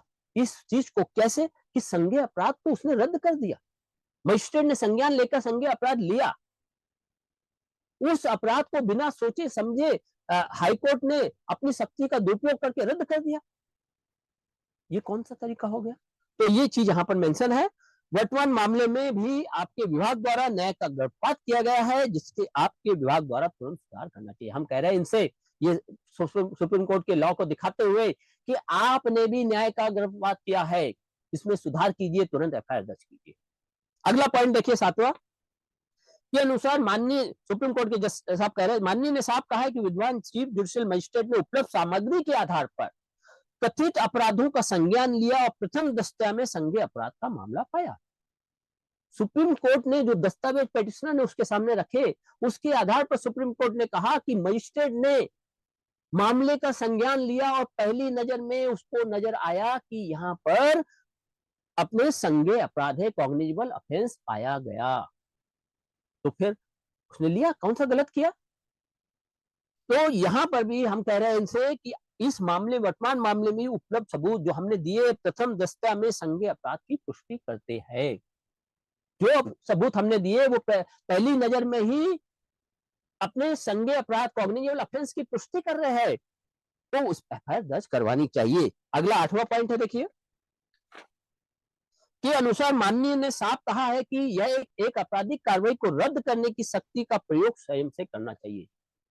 मतलब सुप्रीम कोर्ट ने हाई कोर्ट से कहा है कि एक शक्ति का उपयोग करने से जो आपको शक्ति मिली है उसका उपयोग संयम के साथ, धैर्य के साथ, पेशेंस के साथ करना चाहिए। आया तुरंत खट से ऐसे नहीं करना चाहिए। उसमें देखना चाहिए कि पहली नजर में अपराध साबित हो रहा है या नहीं हो रहा। अगर अपराध साबित हो रहा है तो उसको रद्द क्यों करना। तो ये चीज सुप्रीम कोर्ट ने हाई कोर्ट के लिए कही है। तो हमने भी यहां पर इनसे कहा कि वर्तमान मामले में भी आपने जल्दीबाजी से सबूत होने के बावजूद भ्रष्ट व रिश्वतखोर अधिकारी को दोष मुक्त करार दे दिया, जो आपकी निष्पक्षता पर उंगली उठाता है। आपने निष्पक्षता के साथ काम नहीं किया। क्यों? क्योंकि वो आपका साथी था, इसलिए आपने काम नहीं किया, आपने उसको बचाया। आगे देखिए 9वां पॉइंट के अनुसार माननीय ने साफ कहा है कि क्या अभियुक्त द्वारा बयान में दी गई सामग्री को शिकायतकर्ता द्वारा खारिज नहीं किया जा सकता। मतलब ये कि अगर एक आरोप लगाया गया है शिकायतकर्ता के द्वारा किसके ऊपर, आरोपी के ऊपर, तो वो आरोपी कुछ सबूत लेकर, कुछ गलत तथ्य लेकर हाई कोर्ट जाता है और वहां कहता है कि ये गलत आधार पर मेरे ऊपर एफआईआर की गई है, तो उस मामले में उन सबूतों के खिलाफ शिकायतकर्ता को मौका देना जरूरी है कि वो साबित कर सके कि वो जो सबूत लेकर आए वो गलत है। यहां पर हमने साफ साफ लिखा है, यहां पर देखिए इस वर्तमान मामले में भी, है ना, हमने क्या लिखा है कि वर्तमान मामले में जिन गवाहों के बयान लिए गए हैं या जो टीम जांच के लिए तैयार की गई थी वे सभी या तो भ्रष्ट व रिश्वतखोर अधिकारी श्री राकेश के साथी थे। मतलब जो टीम बनाई गई वो उसी रिश्वतखोर के साथी थे या भ्रष्ट थे, या उनके नेतृत्व में काम करने वाले यानी उनकी लीडरशिप में काम करने वाले कर्मचारी थे। अगर ये कर्मचारी जो दबाव में थे, इस टीम के सामने ना तो पीड़ित की हिम्मत है जवाब सवाल करने की। अब अगर ये लोग जो अधिकारी है जिनके नीचे इन्होंने काम किया है पीड़ित ने, उनके सामने पीड़ित क्या सवाल जवाब कर सकेगा? या इनके वकील को ही बुला लिया जाता, इनके वकील के समक्ष भी आपने ऐसा कुछ नहीं किया तो उसके वकील की उपस्थिति में सवाल जवाब हुए होते। मतलब रिश्वतखोर अधिकारी को बचाने के लिए आपके विभाग के अधिकारी द्वारा अपनी शक्ति का दुरुपयोग किया गया, ये साबित हो गया यहाँ पर। और एक तरफा फैसला किया गया जो पुलिस द्वारा एफआईआर दर्ज के बाद सही दिशा में जा पाएगा। यानी जब पुलिस में एफआईआर होगी तभी इसका फैसला सही ढंग से हो पाएगा, ये हमारा कहना है। आगे देखिए, अब एक दूसरा ये है कि हमारा सुप्रीम कोर्ट का एक जजमेंट, एक सुप्रीम कोर्ट का दूसरा जजमेंट और है। इसको करने के बाद फिर हम लोग चलते, फिर एक और सेशन लेंगे इसके बाद का, और इसके बाद फिर प्रश्न जो भी है पूछ के आप लोगों से सबसे हम सवाल जवाब करवाएंगे कि भाई इस मामले में क्या होना चाहिए। तो देखते हैं अभी एक मैं और पहला इसका दूसरे जजमेंट का पैरा पढ़ता हूँ। पहला पैरा आप लोगों को सबको फिर से मैं याद दिला दूं, अभी 3 मिनट के बाद फिर से ये बंद होएगा, हमें एक नया सेशन चालू करना पड़ेगा। आप लोग जरूर शामिल होना इसमें, क्योंकि हमारी जरूरत है। आप सबको ताकतवर बनना है, इन लोगों के समाज, इन भ्रष्टाचारियों के खिलाफ आवाज उठाने के लिए। इनके प्रति हमारे को जो ताकत होनी चाहिए वो ज्ञान की ताकत है। वो ज्ञान की ताकत आपको रहेगी तभी आप इनके खिलाफ बोल पाएंगे। तो वो उसके लिए मेरे इस सेशन को आप लोगों के लिए बहुत जरूरी है ना। मैं आगे एक पॉइंट और लेता हूँ, फिर उसके बाद एक अगला सेशन आएगा। के अनुसार जेएमएफसी ने पाया कि ये दूसरा मामला है। ये कौन सा है? अनुषा दीपक त्यागी versus state of Madhya Pradesh का मामला है ये। इसके मामले में हम एक पॉइंट लेते हैं के अनुसार जेएमएफसी मतलब जुडिशियल मजिस्ट्रेट प्रथम फर्स्ट क्लास कोर्ट है, ने पाया कि शिकायतकर्ता को धमकी दी गई थी कि उसके यौन सुख की मांग को नहीं माना गया तो वह उसे बर्खास्त कर देगा। यानी जेएमएफसी ने इस चीज को माना, जुडिशियल मजिस्ट्रेट ने इस चीज को माना कि एक महिला को यह कहा गया, यह धमकी दी गई कि उससे अगर जो डायरेक्टर है उसको यौन सुख नहीं दिया तो उसको बर्खास्त कर देगा, उसके खिलाफ एक्शन लेगा। तो यहां पर भी वर्तमान मामले में पीड़ित का आरोप है कि यदि भ्रष्ट व रिश्वतखोर अधिकारी के द्वारा मांगी गई रिश्वत उसे नहीं दी गई तो वह उसे बाहर कर देगा और यहाँ पर या डिमोशन कर देगा। यहाँ पर भी आरोपी ने ऐसा ही किया, इनका डिमोशन कर दिया, रिश्वत नहीं दी, डिमोशन कर दिया। वैसे ही वो महिला के साथ कि भाई अगर तुमने यौन सुख नहीं दिया तो हम तुम्हारा को बर्खास्त कर देंगे, वैसे ही ये मामला है। वहां पर उसने माना तो यहाँ पर भी आपको मानना चाहिए था। इसमें अगला पॉइंट है के अनुसार शिकायतकर्ता कह रहा है उसके सही दस्तावेज के साथ छेड़छाड़ की गई। मतलब शिकायतकर्ता, क्योंकि दस्तावेज किसके पास है? अधिकारियों के पास रहते हैं, उन लोगों पर जो पावरफुल होते हैं उनके पास रहते हैं, तो उनके पास मौजूद दस्तावेजों के साथ छेड़छाड़ की गई है, तो इस चीज को मानना पड़ेगा। यहाँ पर हमारे इस मामले में भी पीड़ित के दस्तावेजों को नकारने का काम किया जा रहा है। मतलब पीड़ित के दस्तावेज उसको आप कह रहे हो कि नहीं वो किसी काम के नहीं है, वो सही नहीं है, क्यों? तो फिर पुलिस इसीलिए तो चाहिए ना, ताकि हमारे इनके दस्तावेजों को माना जाए इस चीज को। आगे एक तीसरा पॉइंट है के अनुसार शिकायतकर्ता के विरुद्ध जांच के बाद विभाग के किसी भी कर्मचारी के द्वारा विभागीय कार्रवाई या कोई घटना या अपराध होना नहीं पाया गया, बल्कि आरोपी के खिलाफ अपराध घटित होना पाया गया। मतलब उन लोगों ने इसके खिलाफ शिकायत करने की कोशिश की, शिकायतकर्ता के खिलाफ, कि भाई ये गलत काम करती थी या इसके ऊपर, तो ऐसे कोई भी अपराध पुलिस ने भी जांच में नहीं पाए, बल्कि आरोपी के खिलाफ इन्होंने जांच को पाया। वैसे ही इस पीड़ित के मामले में, यहाँ पर अरुण के मामले में भी कोई भी शिकायत आज तक इनके खिलाफ नहीं पाई गई, फिर भी इनका डिमोशन किया गया। कैसे, क्यों? तो जो भी इनका नुकसान है वो सबके जिम्मेदार है ये भ्रष्ट अधिकारी। अभी हम थोड़ा वेट करते हैं, आप उसके बाद हम नेक्स्ट शुरू करेंगे अगला पैरा। ठीक है, ये बंद होने वाला है शायद लेस देन 1 मिनट, फिर से अटेंड होइए। अगला है पॉइंट हमने दिया है इनसे, विभाग से हमने जो उसमें हमने क्या कहा है के अनुसार जेएमएफसी ने यह तो माना कि जेएमएफसी मतलब जुडिशियल मजिस्ट्रेट ने यह तो माना कि प्रथम दृष्टि में अपराध की घटना दिखाई दे रही है, पहली नजर में अपराध की घटना दिखाई दे रही है, मगर उसे केवल शिकायत के रूप में माना और सीआरपीसी 200-202 के तहत कार्रवाई की। मतलब देखिए जेएमएफसी जुडिशियल मजिस्ट्रेट क्या कहता है, जो शिकायत आई वो शिकायत जो है पहली नजर में अपराध के रूप में तो दिखाई दे रही है, लेकिन उसको इन्होंने एक मामूली शिकायत के रूप में लेकर इसको सीआरपीसी 200 और 202 के अंतर्गत कार्रवाई के लिए रखा। तो इस मामले में यहां पर जो अपने पेटिशनर था वो गया था हाईकोर्ट, और हाईकोर्ट गया तो हाईकोर्ट ने भी जुडिशियल मजिस्ट्रेट की ही बात को मान लिया और इनकी पिटीशन को रद्द कर दिया, जिसके बाद ये गया सुप्रीम कोर्ट। तो सुप्रीम कोर्ट में क्या कहा गया इस मामले में? इसमें बोला गया कि जेएमसी ने प्रथम दृष्टि में, मतलब ये सब चीज मेंशन है। तो अब सुप्रीम कोर्ट के आदेश को हम आगे पढ़ेंगे। वर्तमान मामले में भी आप लोगों ने, मतलब ये जो विभाग को हम लिख रहे हैं कि आप लोगों ने पहली नजर में अपराध तो माना है कि अपराध हुआ है, अपराध का मामला है ना, और खुद ही जांच शुरू कर दी।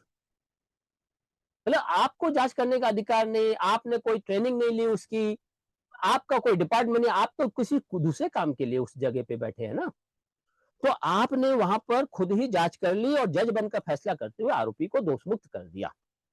तो ये हमारा कहना है इस मामले में। तीसरा पॉइंट है, उच्च न्यायालय ने जेएमएफसी के आदेश पर मोहर लगाकर कहा कि अपराध हो सकता है। माननीय उच्च न्यायालय ने यह भी कहा कि जेएमएफसी के पास पुलिस के द्वारा जांच करने का विकल्प भी है। मतलब देखिए, एक अपराध हुआ है, अपराध की जांच कौन करेगी? पुलिस करेगी। तो यहां पर पुलिस ने तुरंत एफआईआर दर्ज करना चाहिए, एफआईआर पुलिस ने की नहीं, तो शिकायतकर्ता गया कोर्ट में, कोर्ट में जज ने कहा कि अपराध तो दिख रहा है लेकिन पुलिस के पास जाने की जरूरत नहीं, हम खुद इसकी जांच कर लेंगे। तो वो 200 सीआरपीसी 200 और 202 में जांच करने लगे, जिसके खिलाफ शिकायतकर्ता हाईकोर्ट गया, तो हाईकोर्ट ने भी जेएमएफसी के मामले पर ही मोहर लगा दी। तो पिटिशनर गया सीधे शिकायतकर्ता सुप्रीम कोर्ट। तो ये वो मामला है। तो यहां पर जेएमएफसी का पुलिस के द्वारा जांच करने का विकल्प भी है, ये हाईकोर्ट कहता है। वर्तमान मामले में भी आपके विभाग द्वारा आरोपी के खिलाफ खुद जांच करके वह जज बनकर आरोपी को दोषमुक्त करार दिया गया। जैसे हाईकोर्ट ने क्या बोला कि भाई वो 200 में करने दो जज को, उनके पास पुलिस के पास उनके पास विकल्प भी है ना पुलिस के पास जाने का। मतलब समय बर्बाद करना, जो सबूत है सबूत नष्ट हो जाएंगे ना, फिर उनको कौन लाएगा? क्या जज जाएंगे सब जगह? पुलिस की जिम्मेदारी है, पुलिस कर सकती है सब। तो यहां पर यही कहना लेकर के सुप्रीम कोर्ट पिटिशनर गया। आगे देखिए चौथा पॉइंट है के अनुसार यदि शिकायत में कोई संज्ञेय अपराध बनता है तो एफआईआर दर्ज करना पुलिस का पहला कर्तव्य है। माननीय ने साफ कहा, माननीय मतलब सुप्रीम कोर्ट के जज, उन्होंने साफ कहा है कि यदि कोई संज्ञेय अपराध नहीं बनता है, यानी संज्ञेय अपराध बनता है तो पुलिस के का पहला कर्तव्य है एफआईआर दर्ज करना। और अगर संज्ञेय अपराध नहीं बनता है तो एफआईआर दर्ज करने से पहले पुलिस जांच करके निष्कर्ष निकाल सकती है। यानी अगर जो शिकायत मिली है वो शिकायत में संज्ञेय यानी कॉग्निजेबल ऑफेंस नजर नहीं आ रहा है तो पुलिस जांच करके निष्कर्ष निकाल सकती है। ये चीज सुप्रीम कोर्ट कह रहा है। उसके अलावा ये भी कह रहे हैं कि संज्ञेय अपराध है या नहीं ये, लेकिन दी गई जानकारी, जो शिकायत दी गई है वो शिकायत में संज्ञेय अपराध का यानी कॉग्निजेबल ऑफेंस का उल्लेख है तो तत्काल एफआईआर दर्ज करने के अलावा कोई अन्य विकल्प नहीं है पुलिस के पास। सिंपल सा सुप्रीम कोर्ट कह रही है। क्या कह रही है सुप्रीम कोर्ट? कि अगर शिकायतकर्ता की शिकायत में कॉग्निजेबल ऑफेंस की शिकायत दिखाई दे रही है, एक अपराध की जानकारी दी जा रही है, एक अपराध के बारे में शिकायत हो रही है, कॉग्निजेबल ऑफेंस के बारे में शिकायत हो रही, तो पुलिस के पास अन्य कोई विकल्प नहीं है, उसे तत्काल एफआईआर दर्ज करनी है। माननीय ने आगे कहा है अन्य विचार पर ध्यान देना जरूरी नहीं है। माननीय यानी सुप्रीम कोर्ट के जज कहते हैं और किसी चीज पर विकल्प पर ध्यान नहीं देना है पुलिस को। जैसे गलत सूचना दी गई, क्या सूचना वास्तविक है? मतलब पुलिस को अगर अगर शिकायतकर्ता झूठी भी शिकायत दे रहा है तो पुलिस का कर्तव्य है उस पर विचार नहीं करना। संज्ञेय अपराध की बारे में बोल रहा है तो उसे तुरंत एफआईआर दर्ज करनी है, कोई और विचार नहीं करना है उसको। ये चीज कौन बोल रहा है? सुप्रीम कोर्ट बोल रही है। और सुप्रीम कोर्ट क्या कहती है कि इसमें यह भी नहीं देखना है कि शिकायत विश्वसनीय है या वास्तविक है, ये कुछ भी देखने की पुलिस को जरूरत नहीं है। यह सभी मुद्दे जांच के बाद सत्यापित किए जाने, पुलिस को क्या करना है? जांच के बाद सत्यापित करने हैं कि ये सच है या झूठ है। क्या माननीय कहते हैं कि दर्ज करते वक्त केवल यह देखना है कि दी गई शिकायत जानकारी प्रथम दृष्टि में संज्ञेय अपराध का खुलासा करती है। और माननीय यह भी कहते हैं कि यदि जांच के बाद जानकारी झूठी पाई गई तो झूठी एफआईआर दर्ज करने के लिए पुलिस के पास शिकायतकर्ता के खिलाफ मुकदमा चलाने का विकल्प मौजूद है। ये चीज सुप्रीम कोर्ट के जज कह रहे हैं। वर्तमान मामले में भी हमारा कहना, वर्तमान मामले में भी पहली दृष्टि में संज्ञेय अपराध की सामग्री मौजूद है और विभाग को तत्काल संज्ञान लेकर एफआईआर दर्ज करवानी थी, जिससे पुलिस जांच के बाद संज्ञेय अपराध के सच को सामने लाती। यदि पीड़ित झूठा पाया जाता तो पीड़ित के खिलाफ मुकदमा चलाने का विकल्प मौजूद है। इसके बाद अगला पॉइंट है के अनुसार पुलिस ने यौन उत्पीड़न की शिकायत मिलने के बावजूद एफआईआर दर्ज करने से इनकार करके एक और बाधा खड़ी करनी चाहिए। यानी सुप्रीम कोर्ट माननीय क्या कह रहे हैं जज साहब, सुप्रीम कोर्ट के जज साहब, कि पुलिस ने यौन उत्पीड़न की शिकायत मिली थी, एक महिला से यौन उत्पीड़न की शिकायत मिली थी, तो एफआईआर ना दर्ज के पुलिस ने उसके सामने एक और मुसीबत खड़ी कर दी। ये सुप्रीम कोर्ट के जजमेंट अपने जजमेंट में कह रहे, जज कह रहे हैं, तो उसे समझने की जरूरत है। आगे बल्कि शिकायतकर्ता के लिए सहज, निर्भीक व भय मुक्त वातावरण होना चाहिए। माननीय सुप्रीम कोर्ट के जज का कहना है कि एक शिकायतकर्ता के लिए भय मुक्त माहौल होना चाहिए, वो निर्भीक होकर शिकायत कर सके, ऐसा माहौल उसके लिए होना चाहिए। माननीय ने कहा है कि हमें उसकी मानसिक स्थिति और इस तथ्य के प्रति संवेदनशील होना चाहिए कि हाल ही में एक दर्दनाक अनुभव से गुजर चुकी है, हो सकती है। मतलब जो शिकायत दी गई, जज साहब कह रहे हैं, सुप्रीम कोर्ट के जज साहब कह रहे हैं कि जो शिकायत दी गई है उस शिकायत के अनुसार वो एक दुखद जोर से मानसिक स्थिति की दुखद जोर उससे गुजर चुकी है। उसके प्रति हमें संवेदनशील होना चाहिए। ये सब कौन कह रहे हैं? सुप्रीम कोर्ट के जज कह रहे हैं। ठीक उसी प्रकार से जो वर्तमान मामला है, हमारा कहना है कि पीड़ित को जलालत भरे दर्दनाक अनुभव से गुजरना पड़ा है। उसकी नौकरी खोना, रिश्वत देकर गुलामी करने जैसा वक्त किसी के मानसिक बलात्कार से कम नहीं है। ऐसे में पूरा परिवार आत्महत्या जैसे हादसों का शिकार होता है या अपराध की ओर मुड़ जाता है, जिसके लिए असली अपराधी आपके विभाग में पल रहे भ्रष्ट रिश्वतखोर दरिंदे हैं। अगर आप इन लोगों के प्रति संवेदनशील नहीं होंगे तो कौन होगा? आप यह जानते हैं कि भ्रष्टाचार की वजह से देश तरक्की नहीं कर रहा पा रहा, लोग आत्महत्याएं कर रहे हैं, अपराध करते हैं, फिर ऐसे में रिश्वत लेने वाला रिश्वतखोर अधिकारी की जांच करके उसे दोष मुक्त करके आपके विभाग ने भी अपराधियों का साथ दिया है। ये हमारा कहना है। संगठन की तरफ से ये शिकायत लेटर भेजा जा रहा है, सुप्रीम कोर्ट के जजमेंट को सामने रखते हुए, उसको कंपेयर करते हुए ये पूरा लेटर भेजा जा रहा है। आगे छठा पॉइंट है कि अनुसार माननीय ने साफ कहा है कि अपराध की शिकायत की गई है या नहीं, कि की गई उसके निर्धारण के लिए जांच और सुनवाई के स्तर तक जाना चाहिए। मतलब अगर कोई अपराध की शिकायत की गई है तो उसकी जांच के आखिरी स्तर तक जाने की जरूरत है। अगर जांच के बाद पता चलता है कि अपराध नहीं बनता तो सीआरपीसी 173 के तहत बी समरी रिपोर्ट दर्ज की जा सकती है। एफआईआर दर्ज करने से इनकार करने का रास्ता पुलिस के लिए मौजूद नहीं है। यानी कोई संज्ञेय अपराध है तो माननीय जज साहब, सर्वोच्च न्यायालय के जज साहब कहते हैं कि पुलिस के पास और कोई रास्ता नहीं, उसको तत्काल सिर्फ एफआईआर दर्ज करनी है। अगर संज्ञेय अपराध है उसके पास और कोई रास्ता नहीं है। ये कौन कह रहे हैं? जज में सुप्रीम कोर्ट के जज कह रहे हैं। वर्तमान मामले में भी पहली दृष्टि में ही संज्ञेय अपराध साबित होता है, अतः एफआईआर दर्ज करवाने के बाद बाकी कार्य पुलिस पर छोड़ देना चाहिए था। अगर पीड़ित झूठा होगा तो उस पर कार्रवाई की जा सकती है। आपके विभाग द्वारा अपने विवेक का इस्तेमाल नहीं करना चाहिए था। यह हमारी तरफ से, संगठन की तरफ से विभाग को कहा गया है।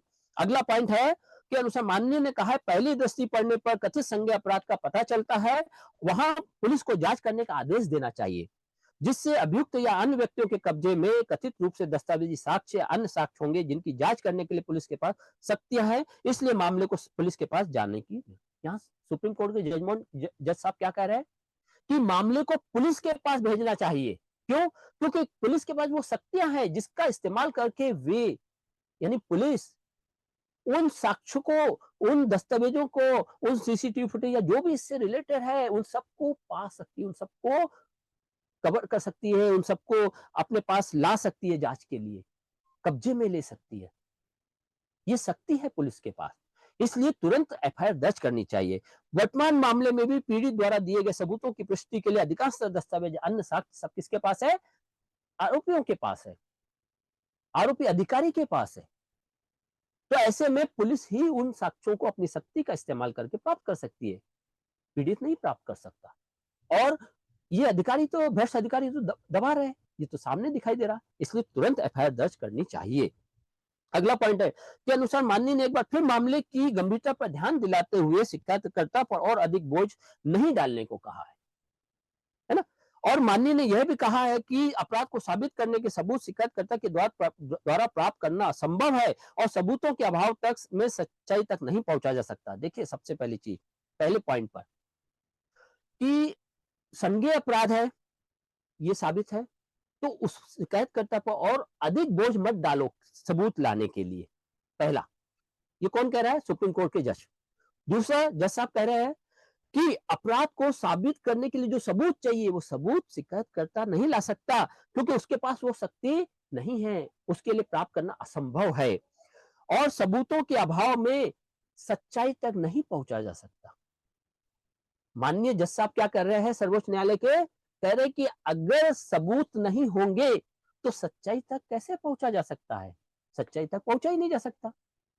और अगर सच्चाई यानी आगे कह रहे हैं शिकायतकर्ता को साक्ष्यों के बिना अपनी शिकायत को साबित करना जो कि अन्याय है। यदि, जज साहब ने क्या कहा सुप्रीम कोर्ट के, कि यदि शिकायतकर्ता को अपनी सच्चाई को साबित करने के लिए सबूतों के बिना अगर सच्चाई साबित करनी पड़ी तो यह तो अन्याय होगा ना शिकायतकर्ता के साथ। ये कौन कह रहा है? सुप्रीम कोर्ट के जज कह रहे हैं। तो इसे समझना, तो यहाँ वर्तमान मामले में भी सभी साक्ष्य आपके विभाग मतलब उस विभाग के पास मौजूद है, उन्हीं अधिकारियों के नियंत्रण में है, जिन्हें पुलिस की शक्ति का उपयोग करके प्राप्त किया जा सकता है। यानी पुलिस की जो शक्ति है, पुलिस के पास जो ताकत है, उसी का उपयोग करके वो प्राप्त किया जा सकता है। और पुलिस की उक्त शक्ति का उपयोग बिना किया गया फैसला पीड़ित के साथ अन्याय है और न्याय का गर्भपात है। ये कौन बोल रहा है? सुप्रीम कोर्ट के जज बोल रहे हैं। आगे अगला पॉइंट है कि अनुसार माननीय ने स्पष्ट किया है कि उच्च न्यायालय के विवादित निर्णय को रद्द करते हैं और डीआईजी स्तर की महिला अधिकारी के नेतृत्व में जांच पूर्ण करने का आदेश देते हैं। माननीय सुप्रीम कोर्ट ने हाईकोर्ट के जो आदेश को रद्द कर दिया, रद्द आदेश को ये कर दिया, और इसमें उन्होंने साफ कहा कि इस मामले में कार्रवाई करे और डीआईजी स्तर का अधिकारी इस मामले की जांच करे। ये किसने कहा? सुप्रीम कोर्ट ने कहा। तो वर्तमान मामले में भी आपके विभाग ने पूर्व में दिए गए निर्णय को तत्काल रद्द करना है और संज्ञान लेकर संवैधानिक नियमानुसार पुलिस के पास जाकर एफआईआर दर्ज करवाकर कम से कम additional deputy commissioner of police, additional ADCP के द्वारा अधिकारी से जांच करवानी होगी। मतलब आपको सच्चाई सामने लाने के लिए ये एफआईआर करवा कर एडिशनल डीसीपी के जैसे अधिकारी के द्वारा जांच करवानी है। ये हमारा संगठन का कहना है इस मामले में। अगला पॉइंट है कि अनुसार माननीय ने यौन उत्पीड़न और यौन हमले के शिकायतकर्ताओं के प्रति संवेदनशील होने के लिए कहा है कि सभी अदालतों के लिए संज्ञान लेना महत्वपूर्ण है, क्योंकि यौन उत्पीड़न या यौन हमले से जुड़े पीड़ित कलंक सामाजिक क्षम से निपट रहे होते हैं, विशेषकर ऐसे मामलों में जिनमें पुलिस शिकायतकर्ताओं की शिकायत दूर करने में विफल रहती है। इसलिए माननीय ने अदालतों के लिए कहा है कि उनकी महत्वपूर्ण जिम्मेदारी है। माननीय ने कहा है कि पीड़ितों के साथ संवेदनशील व्यवहार करना होगा व उन्हें जीवित रखना होगा और यह सुनिश्चित करना होगा कि पूरी सच्चाई रिकॉर्ड पर लाई जाए। वर्तमान मामले में भी पीड़ित झूठे कलंक की वजह से वह बिना सुरक्षा कवच के आपके विभाग में जाने या वर्तमान कॉन्ट्रैक्टर की दूसरी साइट पर जाने के लिए तैयार नहीं है, क्योंकि उसे डर है कि यदि वह कहीं कार्य पर लगेगा तो उसका मजाक उड़ाया जाएगा, उसे गुलाम के समान जीने के लिए मजबूर किया जाएगा या किसी भी झूठे मामले में फंसाकर उसे जेल भेज दिया जाएगा। पीड़ित को अपने परिवार के साथ भी शर्मिंदगी की जिंदगी जीनी पड़ रही है, क्योंकि वह अपने परिवार के उस प्रकार से देखभाल नहीं कर पा रहा है जिस प्रकार की देखभाल वह आपके विभाग में तत्कालीन समय में नौकरी पर रहते हुए कर रहा था। ये पूरे पॉइंट हमारे सुप्रीम कोर्ट के वो जजमेंट है, 2 जजमेंट, उनका सहारा लेकर के उसको कंपेयर करके इस मामले को हमने शिकायत के रूप में इस विभाग को भेजा है। और इसमें हमने आगे लिखा है, संगठन माननीय सर्वोच्च न्यायालय के उपरोक्त आदेशों पर भरोसा करते हुए आपको बताना चाहता है कि जिस प्रकार पुलिस व माननीय न्यायालय के द्वारा अपनी शक्ति का गलत इस्तेमाल करके अभियुक्त को दोष मुक्त किया गया था और जिस पर माननीय सर्वोच्च न्यायालय ने संज्ञान लेकर यह दिशा निर्देश दिए कि यदि प्रथम दृष्टि में संज्ञेय अपराध नजर आता है तो उस मामले को बिना जांच किए व अदालती कार्रवाई के खत्म करना न्याय का गर्भपात होगा। अतएव एफआईआर दर्ज करके पुलिस की शक्ति का उपयोग किया जाए व अभियुक्त व उनके साथियों के पास मौजूद दस्तावेजी सबूतों व अन्य साक्ष्यों की जब्ती की जाए, जिससे शिकायतकर्ता के साथ न्याय हो सके। वर्तमान मामले में भी आपके विभाग ने माननीय उच्च न्यायालय के समान अपनी शक्ति का गलत इस्तेमाल करके अभियुक्त व रिश्वतखोर अधिकारी श्री राकेश को दोष मुक्त किया है। अतः तत्काल मामले का संज्ञान ले और रिश्वतखोर अधिकारियों के खिलाफ एफआईआर दर्ज करवाएं। ये हमारा संगठन का कहना है। और इसके लिए संगठन ने कुछ और चीज भी मेंशन करी है। संगठन ने कुछ उदाहरण आपके संज्ञान में लाना चाहता है, जिसमें संगठन ने केवल पत्राचार के द्वारा पीड़ितों को लंबी अदालती लड़ाई से निजात दिलवाकर इंसाफ दिलवाया। कैमूर जिले के गांव में मौजूद पुलिस थाने के तत्कालीन थाना प्रभारी को पत्र लिखा और थाना प्रभारी ने गांव के सरपंच व ससुर व देवर को बुलाकर कहते हुए बहू को इंसाफ दिलवा दिया कि मैं नहीं जानता था कि कोई संगठन इस प्रकार से भी काम करता है। ये सन 2013 की बात है, जब हमारे पास एक मामला आया था बिहार से, कैमूर से। वहां पर एक बहू को इंसाफ नहीं मिल रहा था। वहां हमारे लेटर की वजह से सिर्फ एसएचओ ने उस लेटर को पढ़कर गांव के सरपंच को बुलाया, ससुर को बुलाया, देवर को बुलाया, सबको बुलाकर उसी वक्त उसका फैसला करवा दिया। और जो मामला कई सालों तक कोर्ट अदालत का चक्कर काटता, वो कुछ ही पलों में हल हो गया। ये हमारे संगठन द्वारा किया गया था। वो एक मैटर। ऐसे ही दूसरे मैटर में जिसमें गोरखपुर जिले में एक बहू को उसकी बच्चियों के सामने जो बच्चियां जन्म दी, उसने लड़कियों को जन्म दिया था, इसकी वजह से उसको मारा पीटा गया था। 14 साल की बच्ची के सामने, 15 साल की बच्ची के सामने मारा पीटा गया था, वो भी नंगा, लगभग नंगा करके। उस मामले में संगठन के पत्रों की वजह से वहां के सीओ जो है, मतलब डीएसपी स्तर के अधिकारी ने ससुर को और उसको, अपने हस्बैंड को बुलाया और डांट फटकार लगा के मामले को सुलझानामा करवाया, और आज दोनों पति पत्नी अच्छी जिंदगी जी रहे हैं। ये हमारे संगठन की तरफ से, ये कब का, 2014-15 का मैटर है। इसी प्रकार से एक मामला था पंजाब का, जिसमें एक बहू को दूसरी मंजिल से, मतलब उसको ससुर मार रहा था, उसने बचने के लिए सेकंड मंजिल से छलांग लगाई, उसकी कमर की रीढ़ की हड्डी टूट गई थी। इस मामले में उस बहू को इंसाफ दिलाने के लिए वहां पर उसके नाम से पति की जो प्रॉपर्टी थी वो करवाई गई, ताकि बहू को कहीं गांव ना भेज दिया जाए, उसके साथ बेइंसाफी ना हो सके, और आज वो बहू चलने फिरने लायक वाली स्थिति में आ गई। ये हमने मेंशन किया है। तो संगठन का मानना है कि सभी भ्रष्ट व रिश्वतखोर अधिकारी ये मानकर खुलेआम गुनाह करते हैं कि कोई गरीब हमारा क्या बिगाड़ लेगा, क्योंकि अदालत में तो 10-10 वर्ष में में फैसला आता है, मगर हमारा संगठन पूरे मामले को सार्वजनिक करते हुए कार्रवाई करता है और अभियुक्त को पूरा मौका देता है कि वह अपनी गलती मानकर पीड़ित के साथ इंसाफ करे। अगर फिर भी अभियुक्त सबूतों के साथ बेनकाब होने के बावजूद अपने घमंड व ताकत के नशे में चूर रहता है, तो फिर मामले को सब जगह सार्वजनिक किया जाएगा। ये सब हमारा है।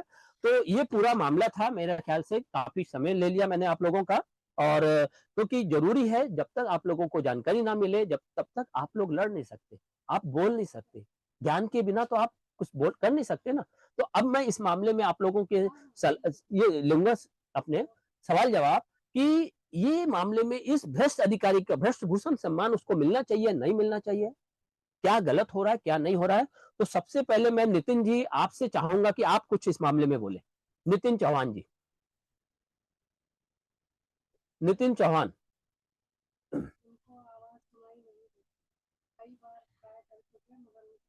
आपको सुनाई नहीं दे रहा है? ठीक है, कन्हैया लाल जी, मैं चाहूंगा आप जरा कुछ बोले, कन्हैया खंडेलवाल जी, कि पूरा आपने सुना है। नहीं तो मैं पहले चाहूंगा अरुण जी, अरुण जी, अरुण पाल जी, सरवन जी, आप इस मामले में पहले अपनी रोशनी डालें कि क्या क्या हुआ था, थोड़ा सा शॉर्ट शब्दों में, फिर हम लोगों से मांगेंगे सलाह, यानी जो भी मामले में। बोलिए अरुण पाल जी।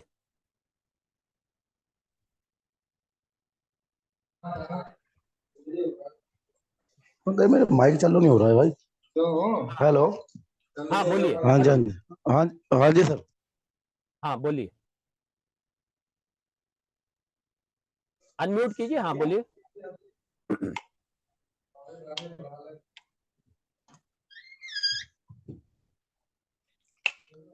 हाँ, हाँ जी सर, मैं अरुण कुमार बोल रहा हूँ। हाँ बोलो। हाँ, मेरे साथ सर, मैंने जॉब जब की है उसके मेरी बिल्कुल मेरा काम बिल्कुल सही था, कोई दिक्कत नहीं थी। पहले हमारी कंपनी जैसे सी थी, हम्म। उसके बाद हमारी कंपनी मॉडल एजेंसी हो गई। हम्म। तो मतलब 1.5-2 साल के बाद मॉडल एजेंसी हो गई। जब मॉडल एजेंसी हो गई तभी भी काम सही चल रहा था। जब राकेश की बदली होके आई एयरपोर्ट, सानेवाल उधर अमृतसर एयरपोर्ट से, उसके बाद आके उसने पैसे मांगने शुरू कर दिए सब बच्चों से। हम्म। सभी लड़कों से पैसे लेने शुरू कर दिए और सबने देने भी शुरू कर दिए। हम्म। जब मैंने नहीं दिए तो मैंने डिमोशन कर दिया। पहले हम्म। तो ऐसे ही धमकाया गया था कि भाई अगर नहीं करोगे तो तुम्हारा डिमोशन कर देंगे। अभी उसके जरिए मेरे को संदेश दिया गया था। हेलो, आवाज आ रही सर? हाँ हाँ हाँ, बोलिए बोलिए, आ रही आवाज आ रही, हाँ। हाँ, मोहम्मद हबीब के जरिए मेरे को संदेश दिया गया था कि तेरा डिमोशन हो जाएगा। हम्म।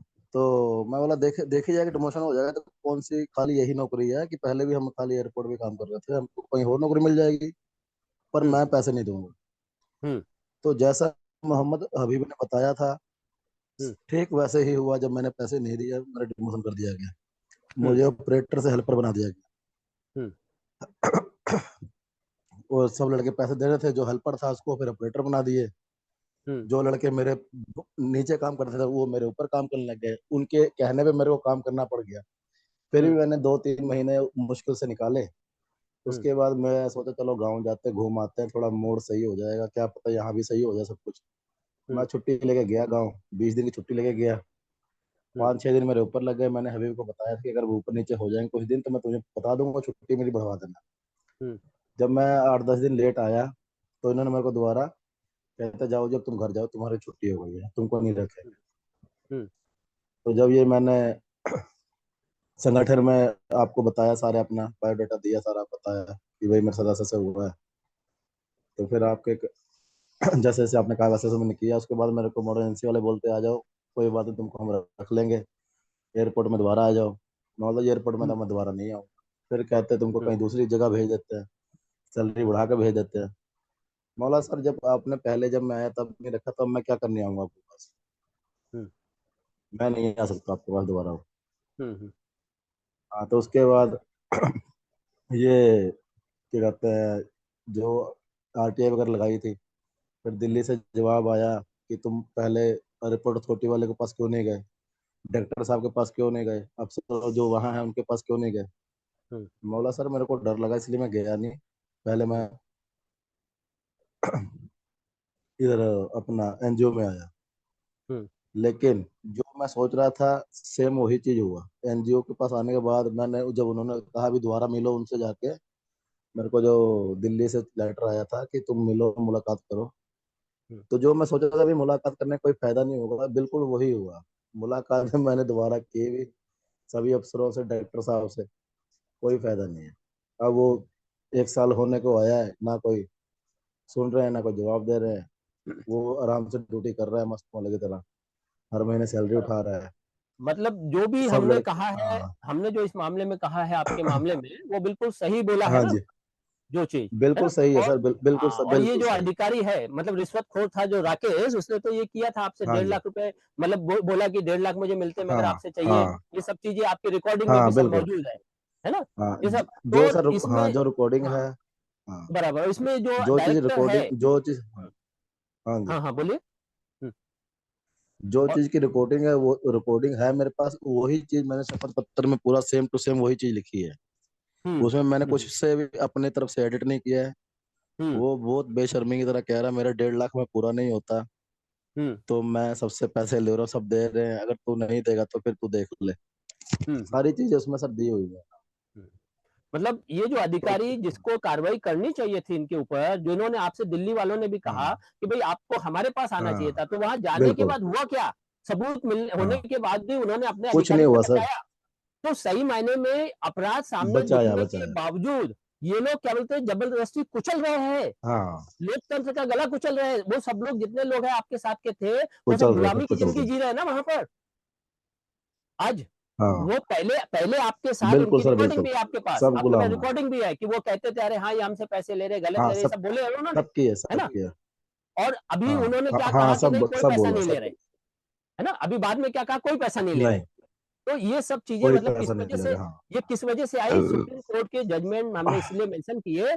सुप्रीम कोर्ट ने खुद कहा है कि हाँ ये जी, इनकी जिम्मेदारी नहीं थी, ये हाँ डायरेक्टर जी। की, ऐसे अधिकारियों की जिम्मेदारी नहीं है। तो मैं हम्म। जनाब अब आगे उमेश जी, मैं आपसे चाहूंगा कि आप इस मामले में बहुत ही ज्यादा अनुभवी है और ऐसे मामले जरा देखना चाहिए। उमेश कांगोकर जी, आप जरा बताइए, बहुत दिनों के बाद आपसे बातचीत हो रही है, आपने सुना होगा सब, क्या है मामला और कैसा है, हमें इस अधिकारी को भ्रष्ट भूषण सम्मान क्यों नहीं देना चाहिए?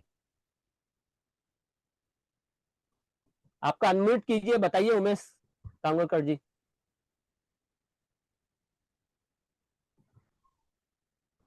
अनम्यूट कीजिए फिर बोलिए। जिस जी हिसाब से नमस्कार। श्री हाँ। नारायण जी आपने जो बताया है हम्म, एकदम सही बात है। ये हम्म, लोग क्या है ना, हम कुछ हम्म, भी बातें करते अपने ऊपर ले लेते, जैसे कि खुद जज हो गए। जैसे बराबर। कि मेरा एक मामला चल रहा है विले पार्ले का, नीलशील बिल्डिंग। जो हम्म, नीलशील बिल्डिंग है वहां पे हम्म, पब्लिक शौचालय बना है। वो हम्म, 60 साल से वहां पे शौचालय था। हम्म, नीलशील का जो बिल्डर है उसको हाँ। वहां पे फ्लैट बेचना था, इसके लिए उसने वो शौचालय बीएमसी हम्म, वालों को एक अलग तरीके से बता के वो तुड़वा दिया। अब हम्म, बीएमसी ने क्या किया, उसको हम्म, 1160 नंबर का सर्वे है, उसको हम्म, बीएमसी बताती है कि ये 2 माले की बिल्डिंग है जो हम्म। डायलॉग कंडीशन में है, जिसको हमने तोड़ दिया। अभी 1160 जो है वो बीएमसी का रिजर्वेशन प्लॉट है। मैंने उसको बताया कि ये देखिए ये आप ही का प्लॉट है 1160। और अच्छा वो ऑफिसर मुझे बोलते हैं कि ये 1159 का प्लॉट है। मैंने उसको कहा ये 1159 भाई बिल्डिंग है, नीलसिल बिल्डिंग, 1160 आपका प्लॉट है। आप उसको अपना ही तोड़ रहे हो डायलॉग कंडीशन में। और एक महीने पहले वहां पे मिड डे पेपर वाला आता है जिसकी कटिंग और फोटो है, वो कहता है कि यहाँ का संडास जो है, जो पब्लिक को संडास जाने के लायक नहीं है, सब फर्शियां टूट गई है, नल टूट गए, साफ सफाई नहीं होती है। जिसको उसने आपको बताया वो आपको रिपेयर करना चाहिए, तो आपने उसको तोड़ दिया। अच्छा, तोड़ देने के बाद भी आपने वहां पे मोबाइल संडास ले आया 15 दिन के लिए, लेकिन वो भी आपने 15 दिन के लिए जो मोबाइल संडास ले आए वो भी आप उठा के लेके गए। अब मेरे पास सभी तरीके की तस्वीरें हैं। बराबर। जो पुराना संडास है वो भी है, उसके बाद आपने तोड़ा हुआ भी है, आपने उसके बाद मोबाइल संडास लाया वो भी है, और उसके बाद मेरे पास रिकॉर्डिंग भी है, फोटो भी है कि हमारी महापौर भी वहां पे आई है और उसने भी ऑर्डर दिए कि भी ये टूटेगा नहीं। बराबर। अब कुछ पक्ष वाले हैं उन्होंने भी कहा है कि ये हम तोड़ने नहीं देंगे, और उसके बाद भी टूट गया है सर। नहीं, मतलब मुख्य चीज ये है कि मतलब ये लोग खुद जो उनकी ड्यूटी नहीं है गलत फैसले ले लेते हैं। अब यहाँ पर डिसीजन कर रहे हैं। हाँ, तो ये बिल्कुल गलत है। तो भूषण सम्मान हम इनको देना चाहिए। मैं तो पीछे पड़ा हूँ।